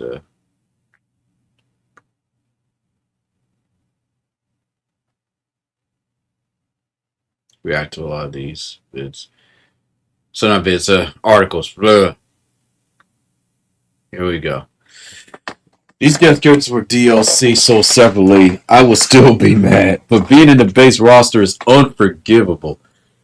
The nice character is MBS himself. Saudi Arabia's 96% ownership doesn't affect us in any way. Absolutely nobody asked for him or Ronaldo. I think the smart thing to do would have been to add two characters with these movesets and just have Ronaldo and this guy separate skins for them. My thoughts exactly. Yeah, I noticed that as well. Read the character trailers. It will be interesting and great if the two last reveals aren't counted as being the final roster and are just bonuses and we end up with 19 at launch. I have no interest in CR or this guy. The inclusion of these two have me saying hard pass in the game. I really want to support SNK, but not on this one. I hate to be that guy, but he looks legitimately fun to play, and it would be a riot if he does damage at Evo. It's still terrible inclusion, but there might be some hidden hype here. Zigzag states, "Oh no, characters I didn't ask for. You guys are ridiculous. You cry for new SNK games, they cancel pre-orders. You know what? I'm gonna do this like Cena. Oh no, characters I didn't ask for. You guys are ridiculous. You cry for new SNK games to cancel pre-orders when it's not catered exactly to your demands. You cry over balance updates. You cry over outdoor skins. You cry, you cry, you cry. Fighting games are niche enough. Support them or don't." Oh, man. When I say that this is pure hilarity, folks, you have no idea why I waited so long to do. Because, woo, it's exhausting reading all these comments from these people. And of course, they bought the game anyway, but it's still funny that this was their initial reaction at first. And I personally just can't stop laughing because it's funny. Oh, it gets funnier. Don't worry, it gets funnier.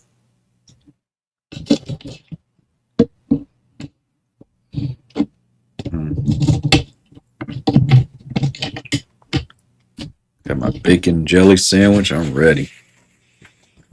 Let's do this.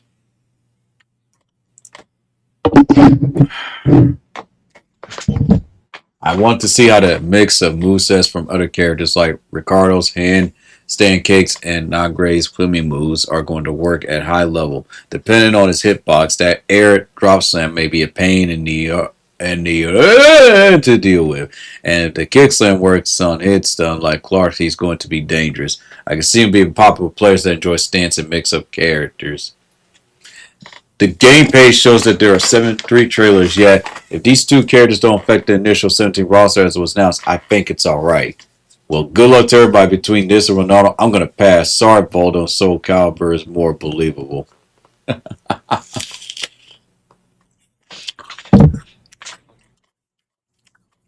Marco Shinomi state, I wonder if any of the so-called SNK fans seen the leaks, because 99% of these people y'all beg for have been confirmed so far. Even these two random characters. People want the same roster every single fight game is what it's killing the industry. Plus, people complain about these warranted, yeah, but didn't complain about Spawn, Freddy Krueger, Darth Vader, Yoda, Starkiller, Jason, Alien, Predator, Leatherface, Joker, and who knows what. Well, they're fighters. I don't think Ronaldo and Gabachi or Ganachi are actual fighters IRL. Street Fighter 6 released with 18 characters, 15 which are new. Sorry, 5 of which are new. Hillary releases with 17, 2 of which are new. Preka and Vox, and 2 guests. Why not consider the 2 guests as new characters? The Salvo guy is so unknown you could basically call him a new character and not think of him as a guest. He is practically Fang from Street Fighter V as a joke.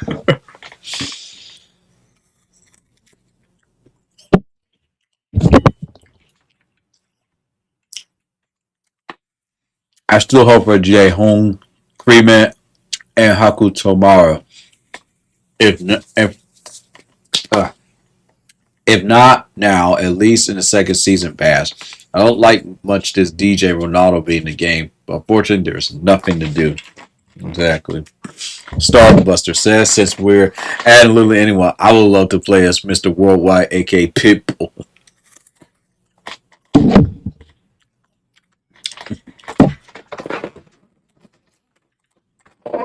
I would love to play as Conor McGregor or freaking You know, John Cena, Cody Rhodes. I urge anyone saying they are canceling a pre-order not to. Did y'all even play the beta? Going by the leak list, the roster is going to be stacked full of cool characters. I wonder what other random character they'll add as DLC. My next door neighbor, Billy from school, the possibility. This is not about wanting a thing roster. This is just ridiculous. Ronaldo, Salvatore Ganacci. I absolutely despise guests, but these make Negan, Noctis, Clive, and the NetherRealm Studios guests look good. At least they were DLC and could be avoided should you choose to do so. Hell, even that Dimitri Vegas Come 11 nonsense and JCVD were skins. These two are base characters. Not because, oh, hey, Ronaldo, some DJ purpose for Fatal Fury. Garo Mark of the Wolves, too. It's more that the Saudi owner just felt like being that guy. It's disgusting.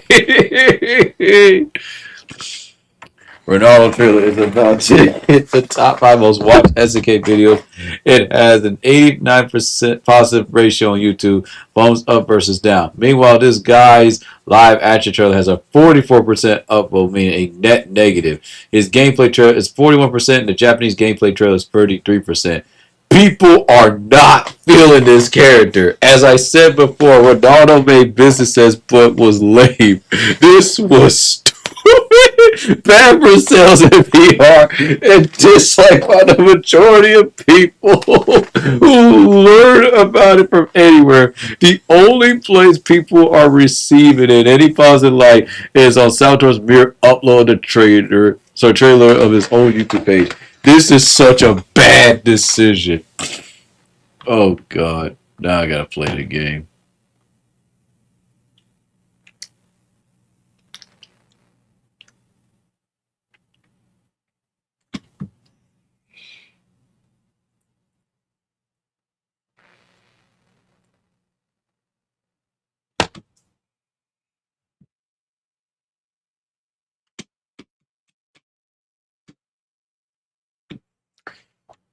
Oh good god almighty. Fatal Fury City. of the Wolves.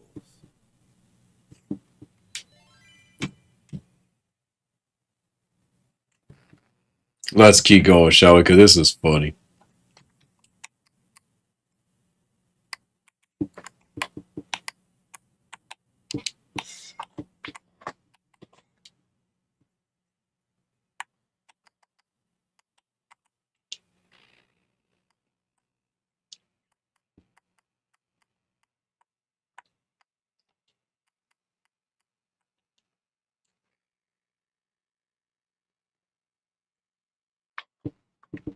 At least people actually know who Pitbull is. At least there's one angle to logic at a Pitbull in the grand scheme. This guy isn't famous enough for the joke to be funny.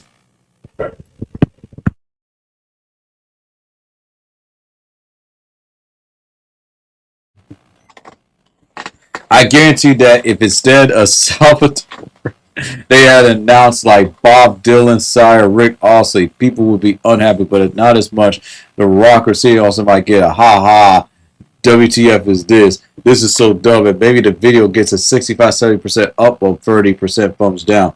Just over a negative reaction because it's so wild. People have an existing emotional connection to that celebrity. Not enough people were aware of Salvatore to even care. Just be mad. Only worse options would be adding Puppy or having Papa John in the game, where his only moves to throw pizzas with the N word written on them. Oh man, that's funny.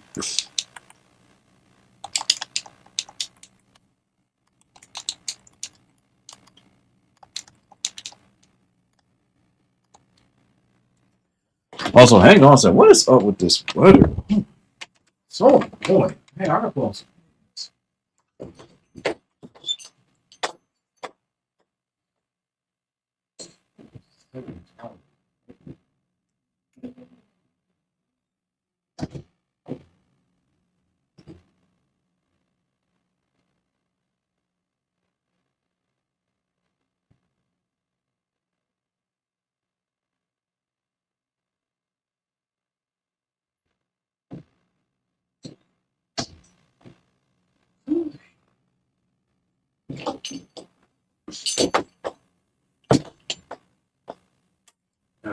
Pants I got my cover. I'm just tired of this weather. It's irritating.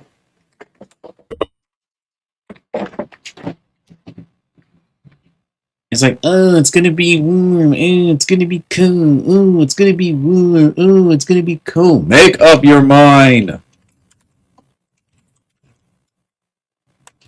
Yeah, right now the weather is in the 50s now. Like, what is happening?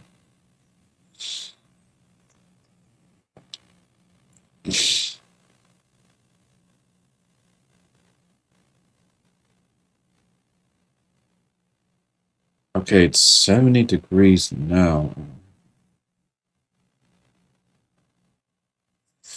So, hang on. Okay, it's 54. This weather's so annoying.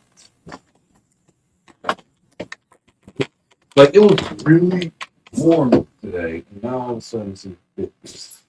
Damn it, this was. I don't know where this thing is.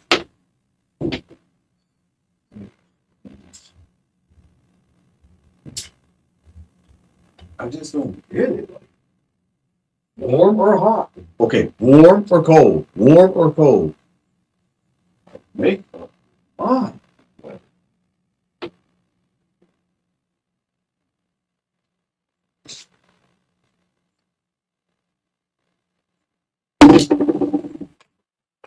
Oh, they will continue to be niche with reveals like this. Oh yeah, trust me. You know.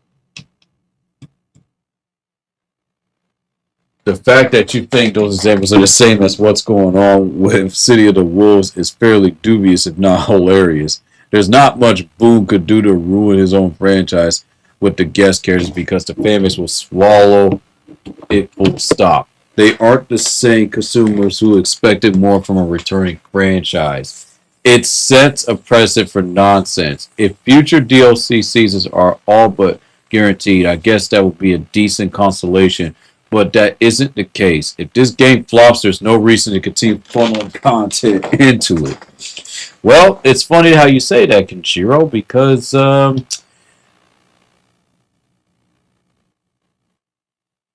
oof, 2,582 people. Now this is strange because yeah, now let's look at the. Hang on a sec. Steam player count.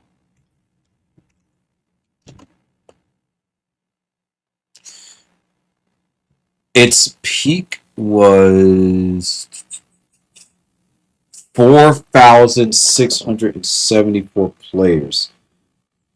The game is not even a day old and it's already losing players. It already lost 2,000 players.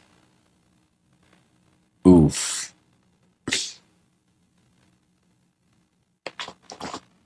Just. Where is it? Where is it?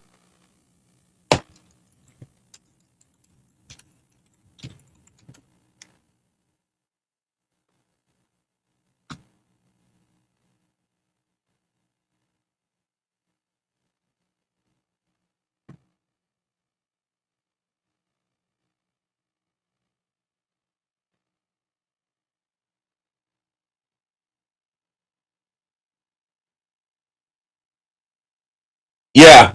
Yeah. How is it that this game just came out during early access and this is the number? This game was advertised for a boxing match It was advertised at the WWE, and this is what? Huh? There is no way. How? How is this even possible? So yeah, oof.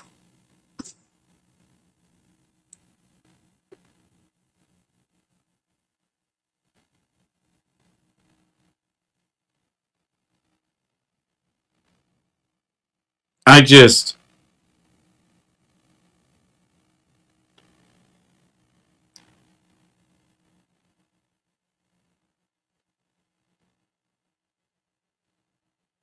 I have no clue.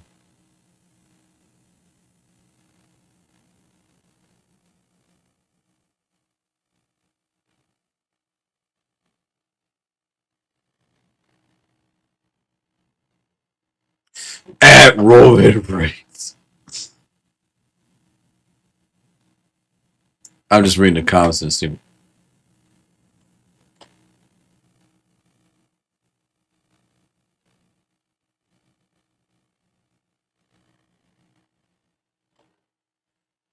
All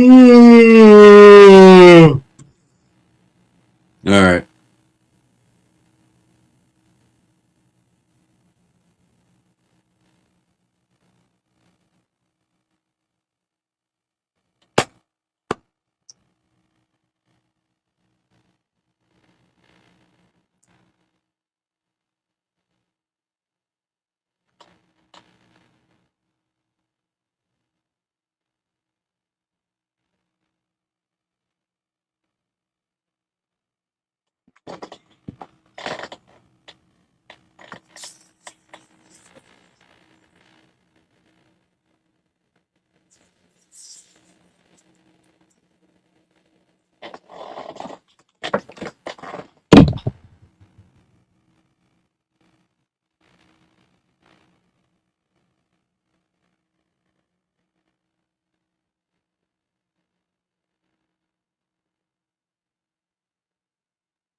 Anyway,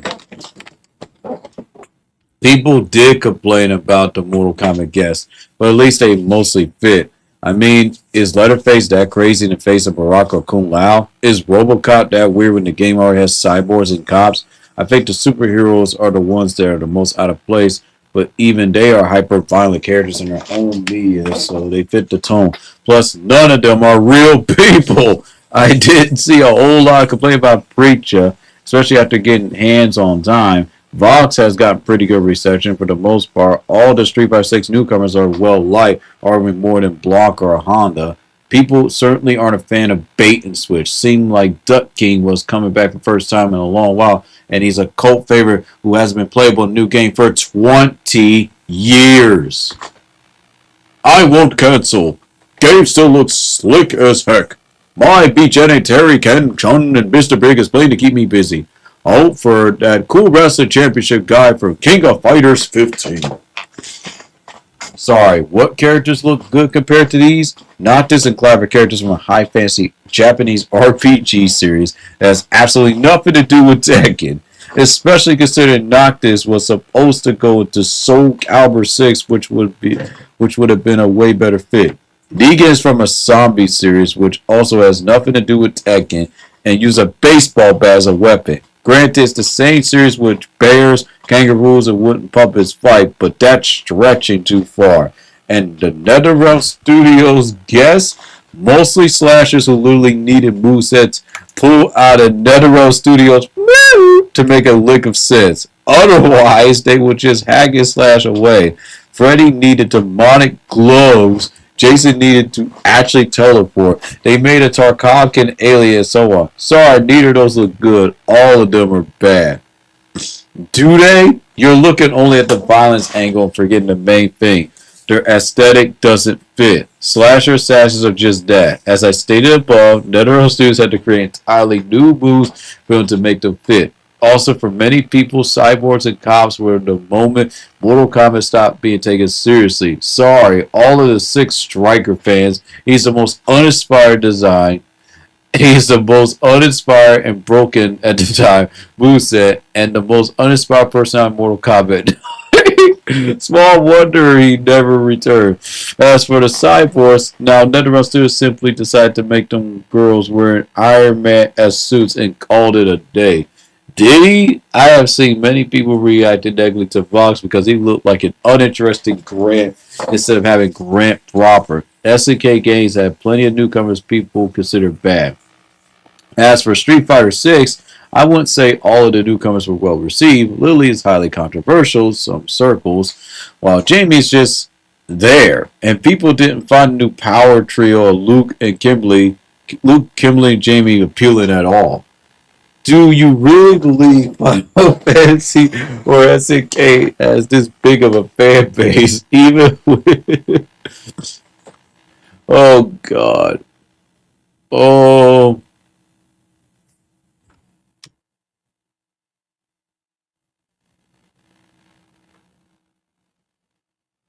Even with 14s,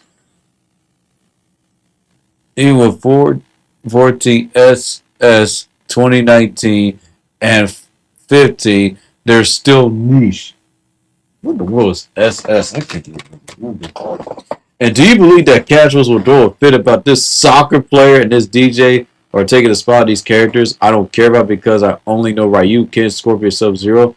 Plus, the whole taking spot argument is a fallacy because if they decide to put these characters, there's literally no way they usurp someone else's spot. Casuals will find the whole thing hilarious. SNK will get the money from their Saudi buyers, and only some old fight game community players who still think the companies must repeat the same roster towards every game has an obligation to their fans will complain. Newsflash, game developers don't care about the fans. Ban Ronaldo and Ganache for tournaments in advance so they know we hate them. Nightmare Geese, awesome. These comments so far have been gold. And oh god, here goes Kashira.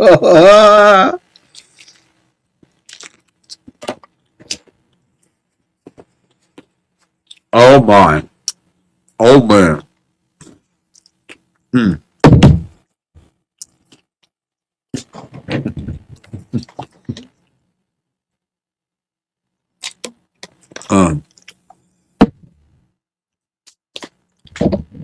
Give me a sec.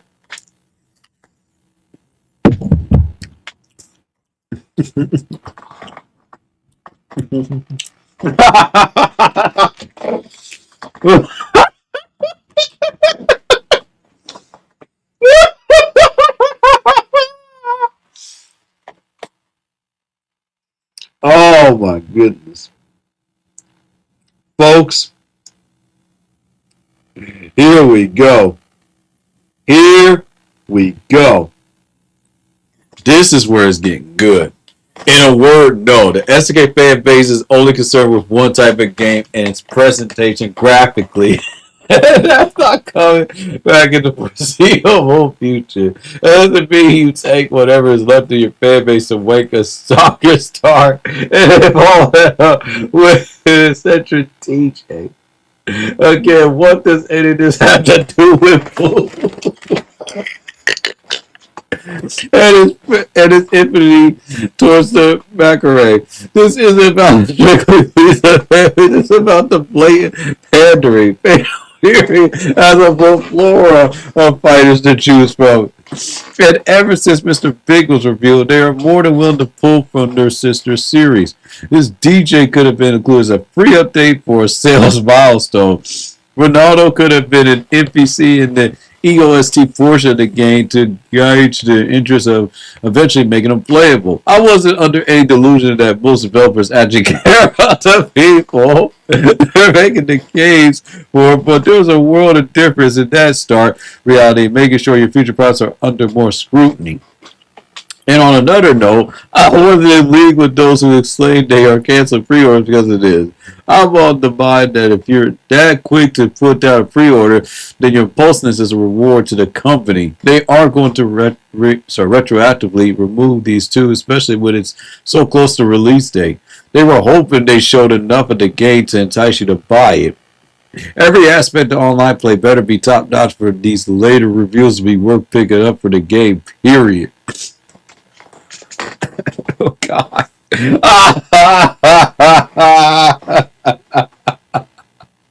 He's always going at it with peace.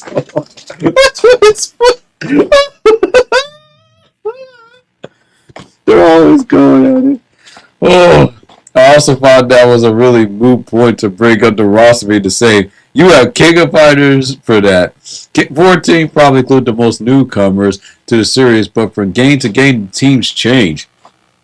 Some are excluded, some are altered, some new ones are added. If you're expecting a long way to fall to the story that advance the plot, not to include those who made their debut as glasses, I don't know what to tell you. If you feel like that in general, you probably shouldn't partake in this type of fighting games that have state power. Bringing that up was quite possibly one of the strangest non-quisisters yet.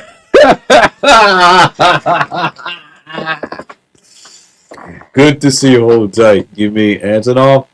Iceman chimes in with the infamous BS knees rip ball claimer. You're missing the entire point. Ooh, here comes Timberland with the Timberland boots. I didn't say Negan knocked his Clyber a good fist, nor the slew against it.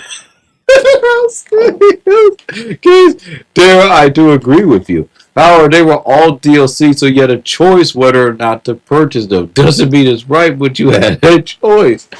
Here, you have no choice. They're part of the base game, whether you like it or not. They could easily have made a footballer-based character and used Ronaldo as a reference and maybe even we're asking like Dimitri Vegas and John Claude Van Damme was in Mortal Kombat and Mortal Kombat 1 respectively. They could also easily have added a DJ like character, even Duck King, giving him his skin. But because of the Saudi government involvement, whether it's from a political point or not, they added the Saudi prince's favorite footballer, favorite DJs, fully fleshed base characters. In the very least, they could have made them DLC. So we, the consumers, had a choice. That's what it's about. After 25 to 26 years absence, it became one of the fighting game community's most anticipated titles, and it looks and plays amazing. And they do this. Negan and Tekken 7 used to be the biggest WTF ever. Then Ronaldo topped that, and just in case we thought we saw it all, boom, here have DJ. Most people didn't even know until now.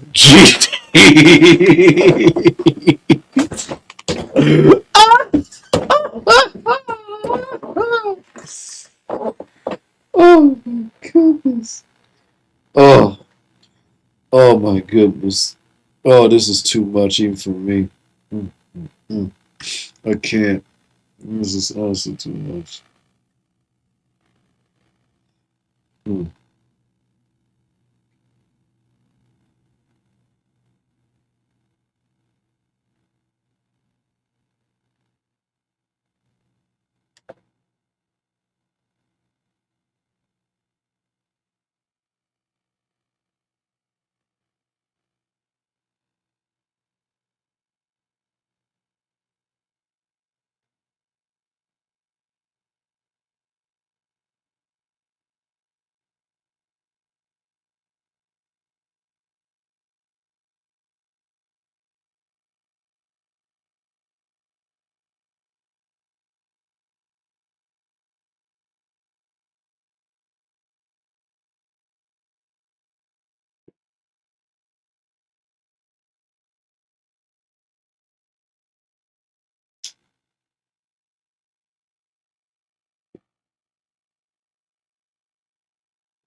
Okay. Thank you. Put him in his. Oh God! They said thank you. Put him in his place. Oh God, that's funny.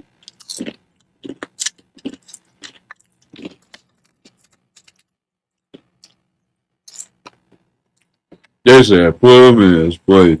That's insane.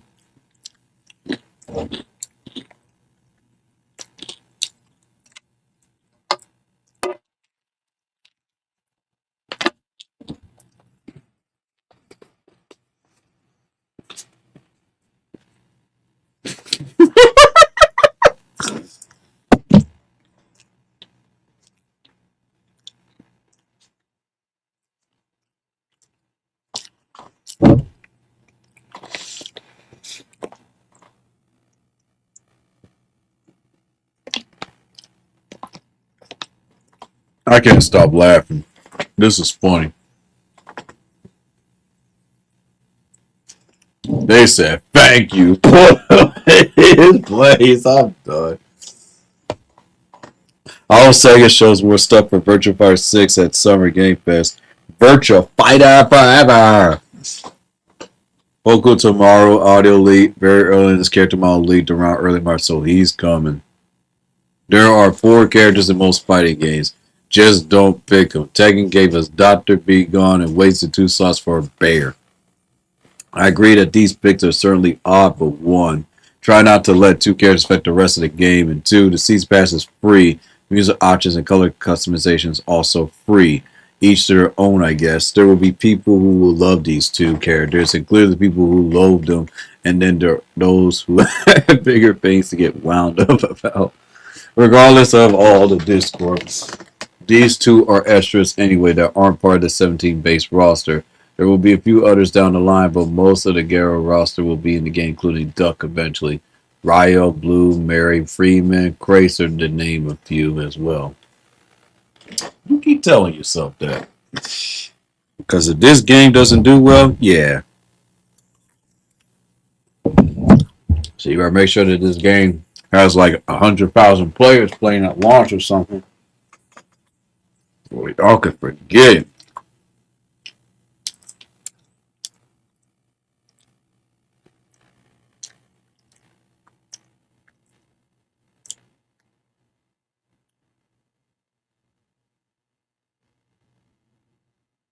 Mm, mm, mm. This isn't about strictly pleasing a fan base. This is about the blatant pandering. Fatal Fury has before fights to choose from ever since. Oh, again, it's just the I want the roster to be the same every game, but in a more flowery way. Okay, he's just repeating what he said. Also, as I stated above, most casuals who are the underbase, SDK's aim for another newsflash. Fighting game developers are clearly aiming towards the casual crowd than the hardcore ones. World Tour, cinematic story modes, and guest characters from either established franchise or real life people is exactly that. Which, by the way, shows another problem with the fighting game community. Excuse me, they still think developers are should be catered to them. Will find the whole thing hilarious while the DJ's a literal who's best friends with the friends. Ronaldo is considered by many the best soccer player in the world. Fighting community would know that if they didn't live in a bubble, judging by how many people don't seem to even know who he is. And I bet many people will buy the game all because of him. All in all, while the characters are WTF at best, I've seen a certain arrogance come from people who think that not only a roster should cater to them, you know that you can say not choose them in a fight, unless you'll say you can't even bear looking at them, which veers on blatant arrogance, but either Veil or Exploit Tone wants the roster stagnate. No wonder the big 3 fighters are currently very stagnated. This is true though. Funny, but true.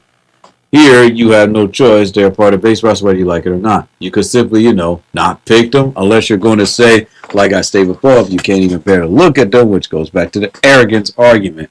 At the very least, they could have made them DLC so we, the consumers, had a choice. You still have a choice of not using them, or rather, you have a choice of banning them in tournaments. If you want to send the company a message, not that it will amount to either way. Imagine someone like released a, like a modded patch that removes those two characters, or just like replaces them with other characters like Duck King and someone else, that would be hilarious. But you know someone's gonna do. They could have easily made a footballer play. Okay, dude, just repeat that. Agree with that. They could, but they didn't want to. Is it political? No doubt. Is it the end of the world? Pretty sure it isn't. When you see the cancel a pre-order right now, you can't help but wonder about the mental health of the person saying that. Moreover, who in their right mind pre-order a game at this time and age without knowing the whole roster more details about the game itself? I thought people learned their lesson about not pre-ordering stuff willy-nilly by now, but it seems they didn't.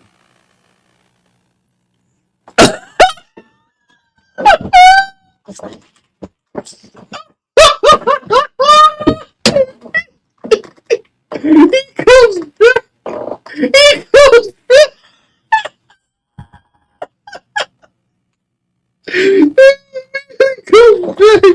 He comes back. Okay. I am ready. Oh, okay. I don't think you know.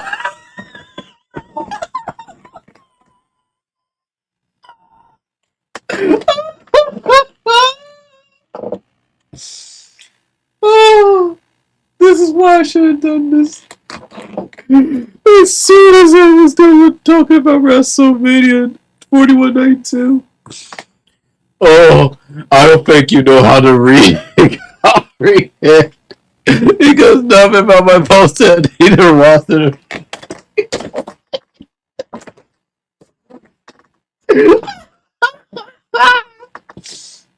Are you just salty that Blaze Food a relevant entry in quite some time? Oh, oh, my chest. Oh, this is crazy. Nah, it's a step beyond joke characters. It's similar to a self-insert. If you can justify characters like these, then you can certainly justify just about anyone work on the game to make a playable debut. Tech had a whopping 2 whole games, and the first obviously tried to introduce something new. Anybody who was left off the roster had their moves grafted to new characters and were eventually brought back anyway. It's almost as if the gameplay or ease of use such brokenness is a secondary concern. Oh God. How does it feel? No, I'm not ready to read this comic.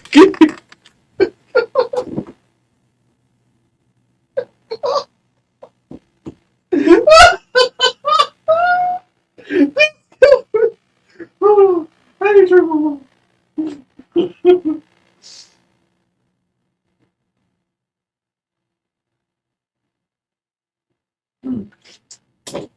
Oh God.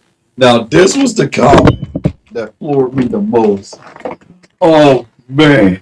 My chest hurts. How does it feel to have an IQ so pathetically low?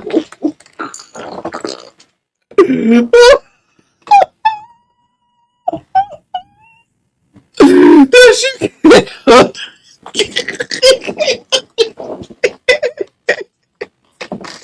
I took a super. Oh God. Remembers playing the previous game would cut into the continuity and leave room for new hours later. Oh God. Okay. Oh. I mean, if you're getting tripped up on a very simple premise, then you should logically believe there should be just as many.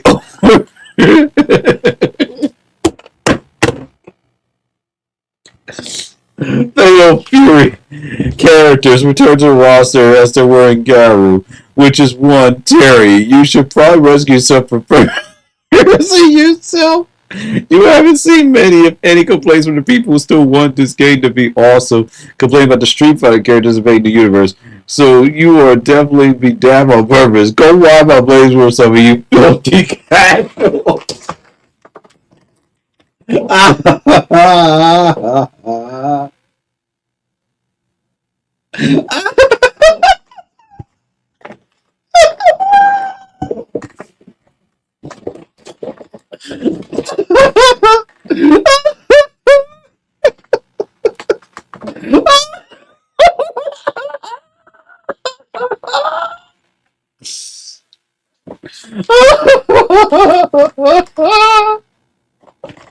Oh, oh my goodness.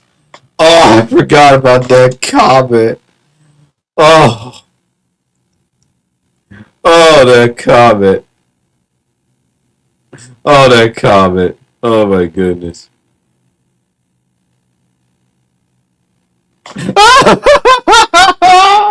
Right? Oh, oh man, that comment. Oh wow, they are losing players. This is crazy. Mm, mm.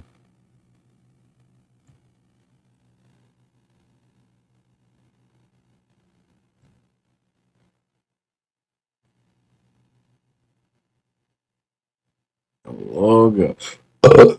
There we go.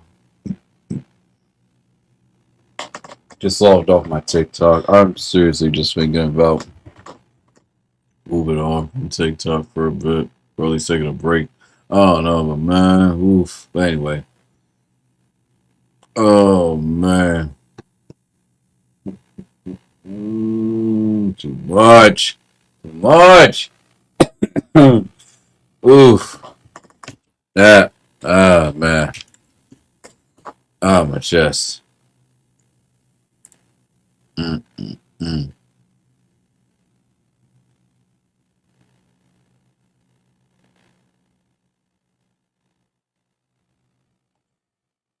Elder Scrolls 4 Oblivion Remaster. What?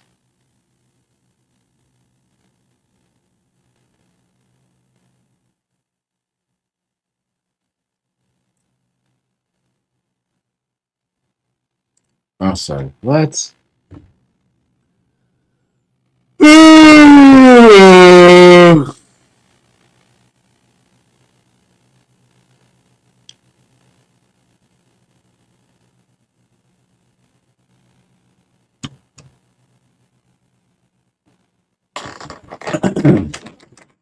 Oh, that was too funny. Oh, my chest. Mm, mm.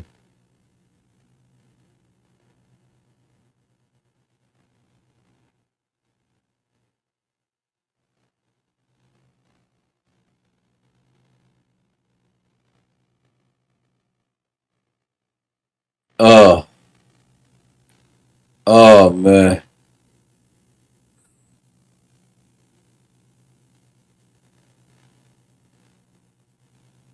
Oh, my goodness.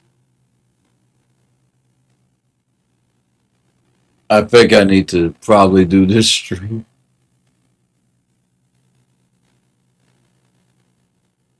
So I conclude the rest of the stream later. Because, oh, man, my chest. Oh, oh, oh, oh, oh, man, that's funny.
Oh, man. Oh.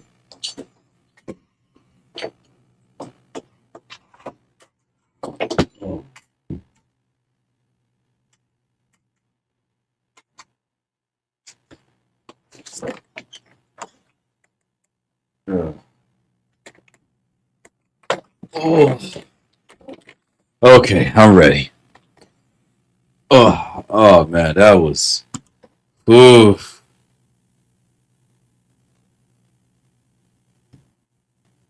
Call him a filthy casual. Nah, man. Saudi blood money at work again. I'm gonna get split fiction instead of this game. I thought there was only one left.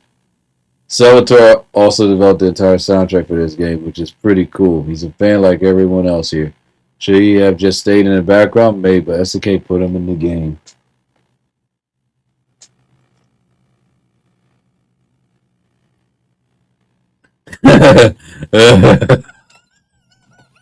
He got mad.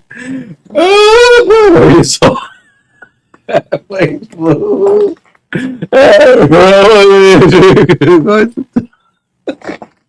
Oh God! All right, here we go. Are you just salty that Blaze Blue has had a relevant industry in quite some time? Why should I? Unlike those big three, Blaze Blue's story began and ended.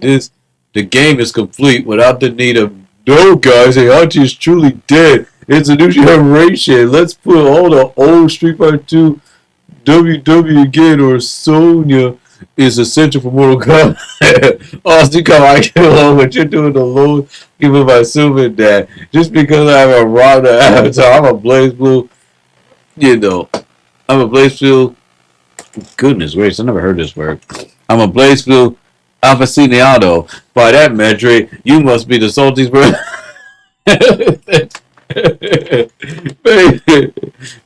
FOT and S don't have another fighting game in what 2 decades?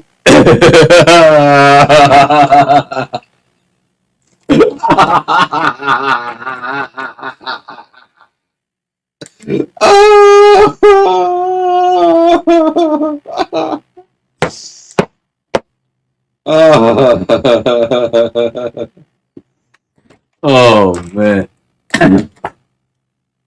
What does that even have to do with anything? Straw argument much? Especially when Terry was one of the very first characters to be revealed.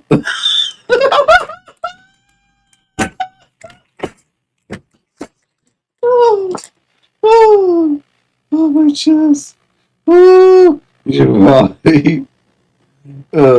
rescue yourself a bird. Of course, people won't be complaining because there's a collision. There's one more reason why both the fucking community is not considered a joke because Capcom really can never do anything wrong. This is true though. Also, it's not one or two characters that will turn a game awful. If you're implying otherwise, then again, it only shows your arrogance. You get a roster to cater to your wills and specifically. Okay, no one's forcing you to choose anyone.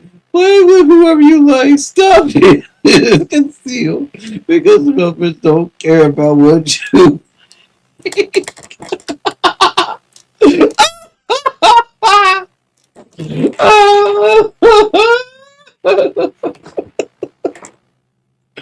So you would definitely be damn a purpose to go wild.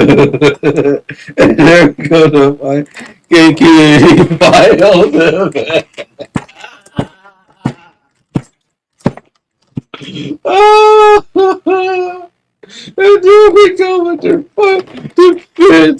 A band-aid.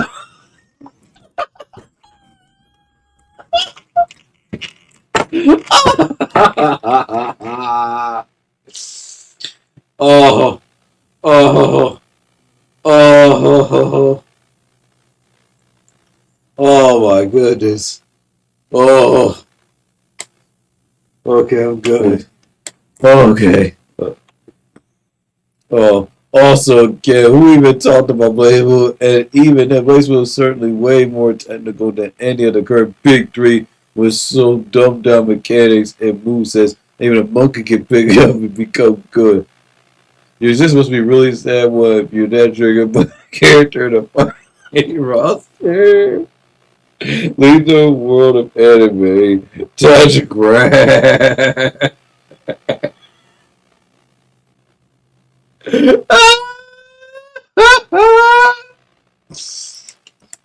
Oh god! Oh, oh.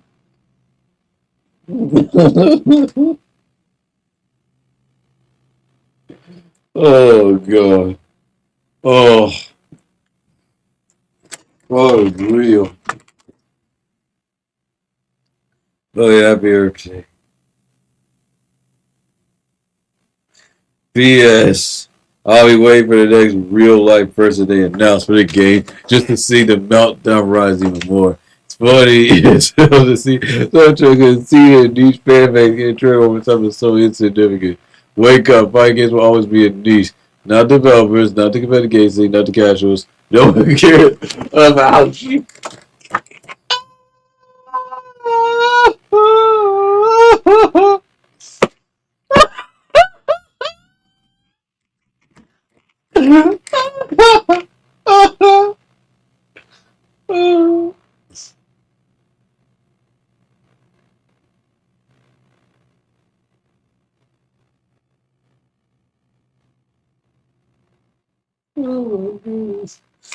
Oh, oh. Okay. Oh, God.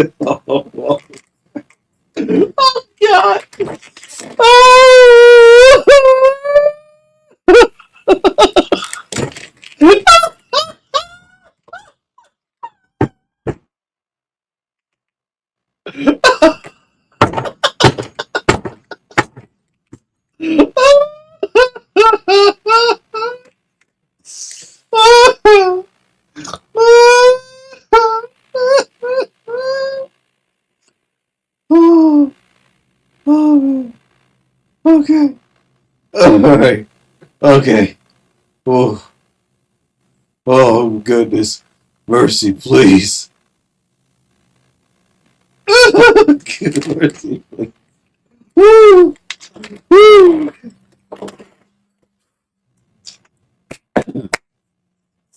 So you can point to one or maybe two games that have more than three core characters that they unabashedly bring back, and you have problem with that, but you can't understand how much the roster changed up for Garu's return. Yeah, you're remedial. Truth is, Adora's doll greater than Blaze Blue. The story concluded. You've done, and it doesn't matter what type of game comes next. The best games weren't the one-on-one fighters. Paradise Lost isn't nearly as old as you wish. So on top of being clueless, you have trouble counting up to 10. See, you probably heard someone else say it, and it tickled your gluteus maximus, and you went with it. Oh gosh. Oh. Oh man. Oh my goodness.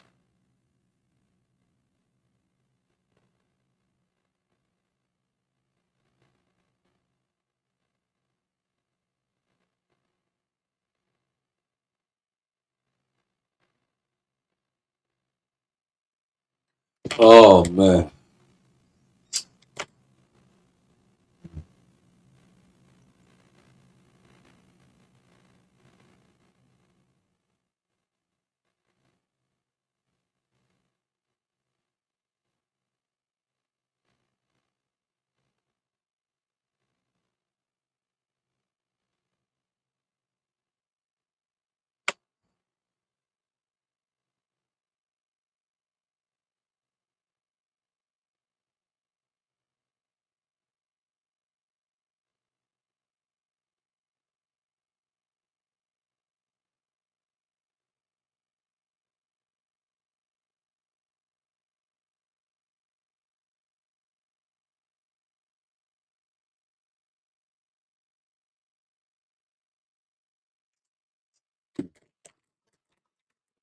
Oh, oh snap. Oh, oh, oh.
Oh, okay.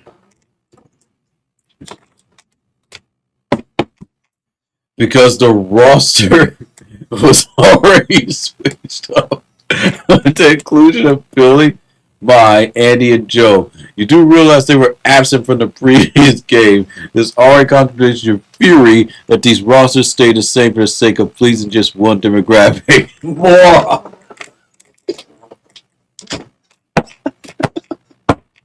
Oh God.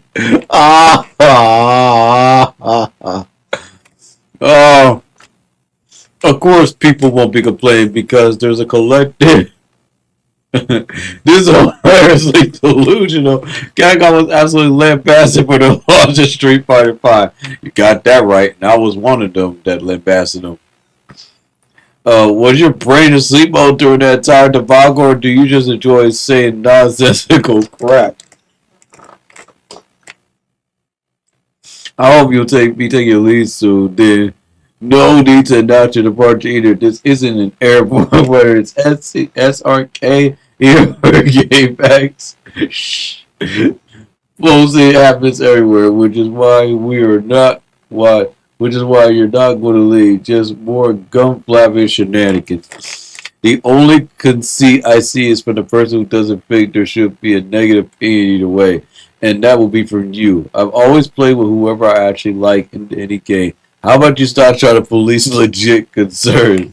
If Blaze was so good, why are you under article worried about opinions on an inferior game? Is that how you enjoy spending your time on the side? You already think it was a joke. You're such a cool person. Wow, rebel without a clue. Your existence must be a really sad one. If you're the okay, lead the world ever touch grass. I suggest you take your own advice and make a decision on the game either way, unless you believe not putting money down for free or is world shattering. You're reaching because I'm not offended by this, but I understand why others would hate this going forward. You've already out yourself as a hipster. You're been on this even more in consequence than those on your full side. But you don't understand irony. What a shocker there. Again, you don't keep tabs on a game you don't care about because your life sucks. Sure. Well, we wait on your very important video on all matters Fatal Fury. Hopefully you'll come up with something a lot better than you display here. You see uncommonly better oblivious. Oh God. Oh, I dropped my hat. Where'd my hat go? Oh, okay. Oh man.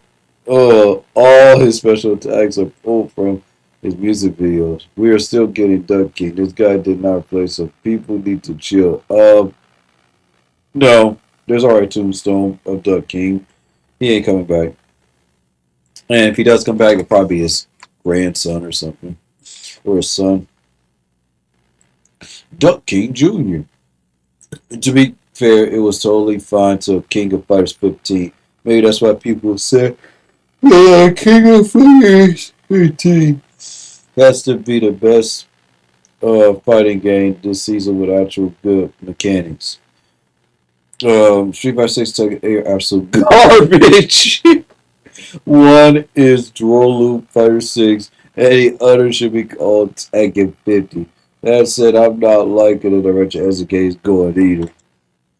Oh man, we just went over 64 comments under this one article about his moves. Oh god. Now this one's funny. Sama Tokunachi, that's my favorite. Read the comments here. 164 comments. Let's just go over the ones that have short amount of comments. So first off, we got this. Death demonstrates combos that have persisted from Garo to Fatal Fury City of Wolves in his latest comment video. Now this is pretty cool.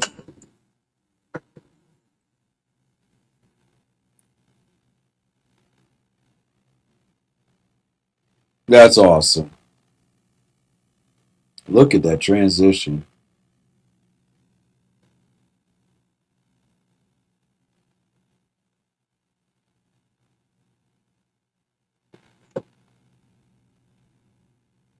Wow.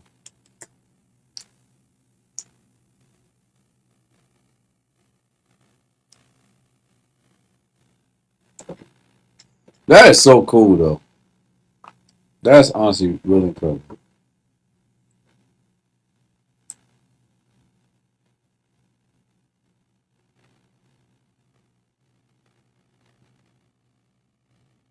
Wow.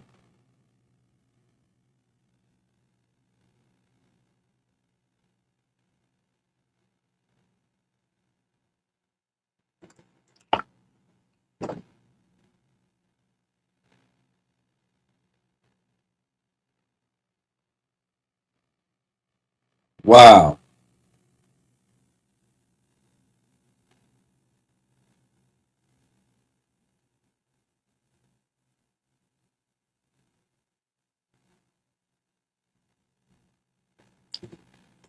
That's pretty neat.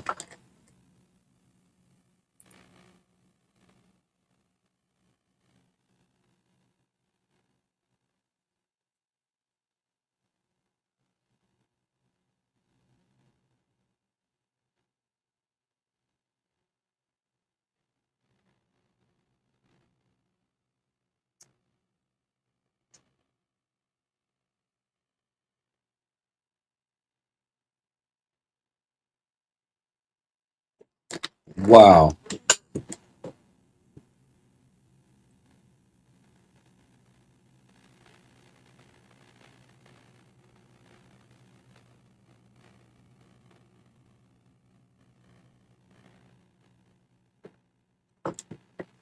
Whoa.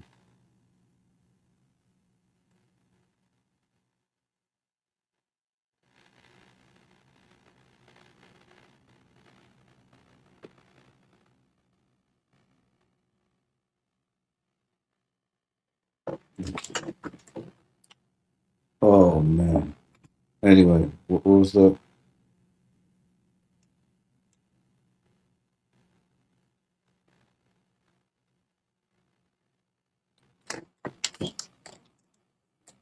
Ooh.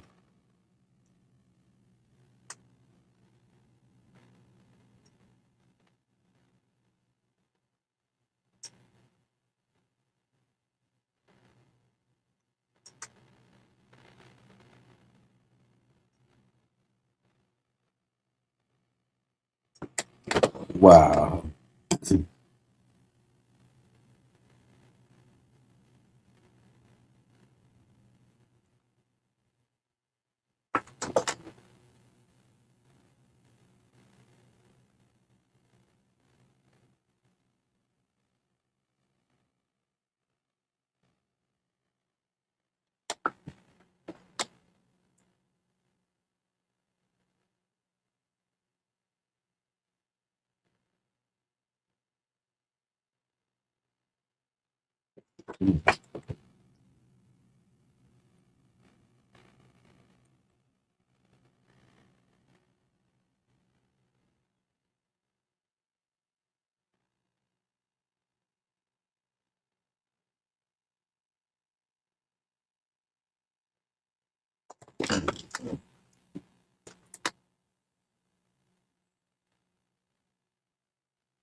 Oh boy.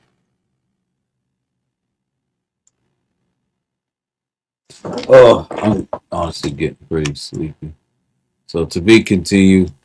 Oh my goodness, I need a break for a bit.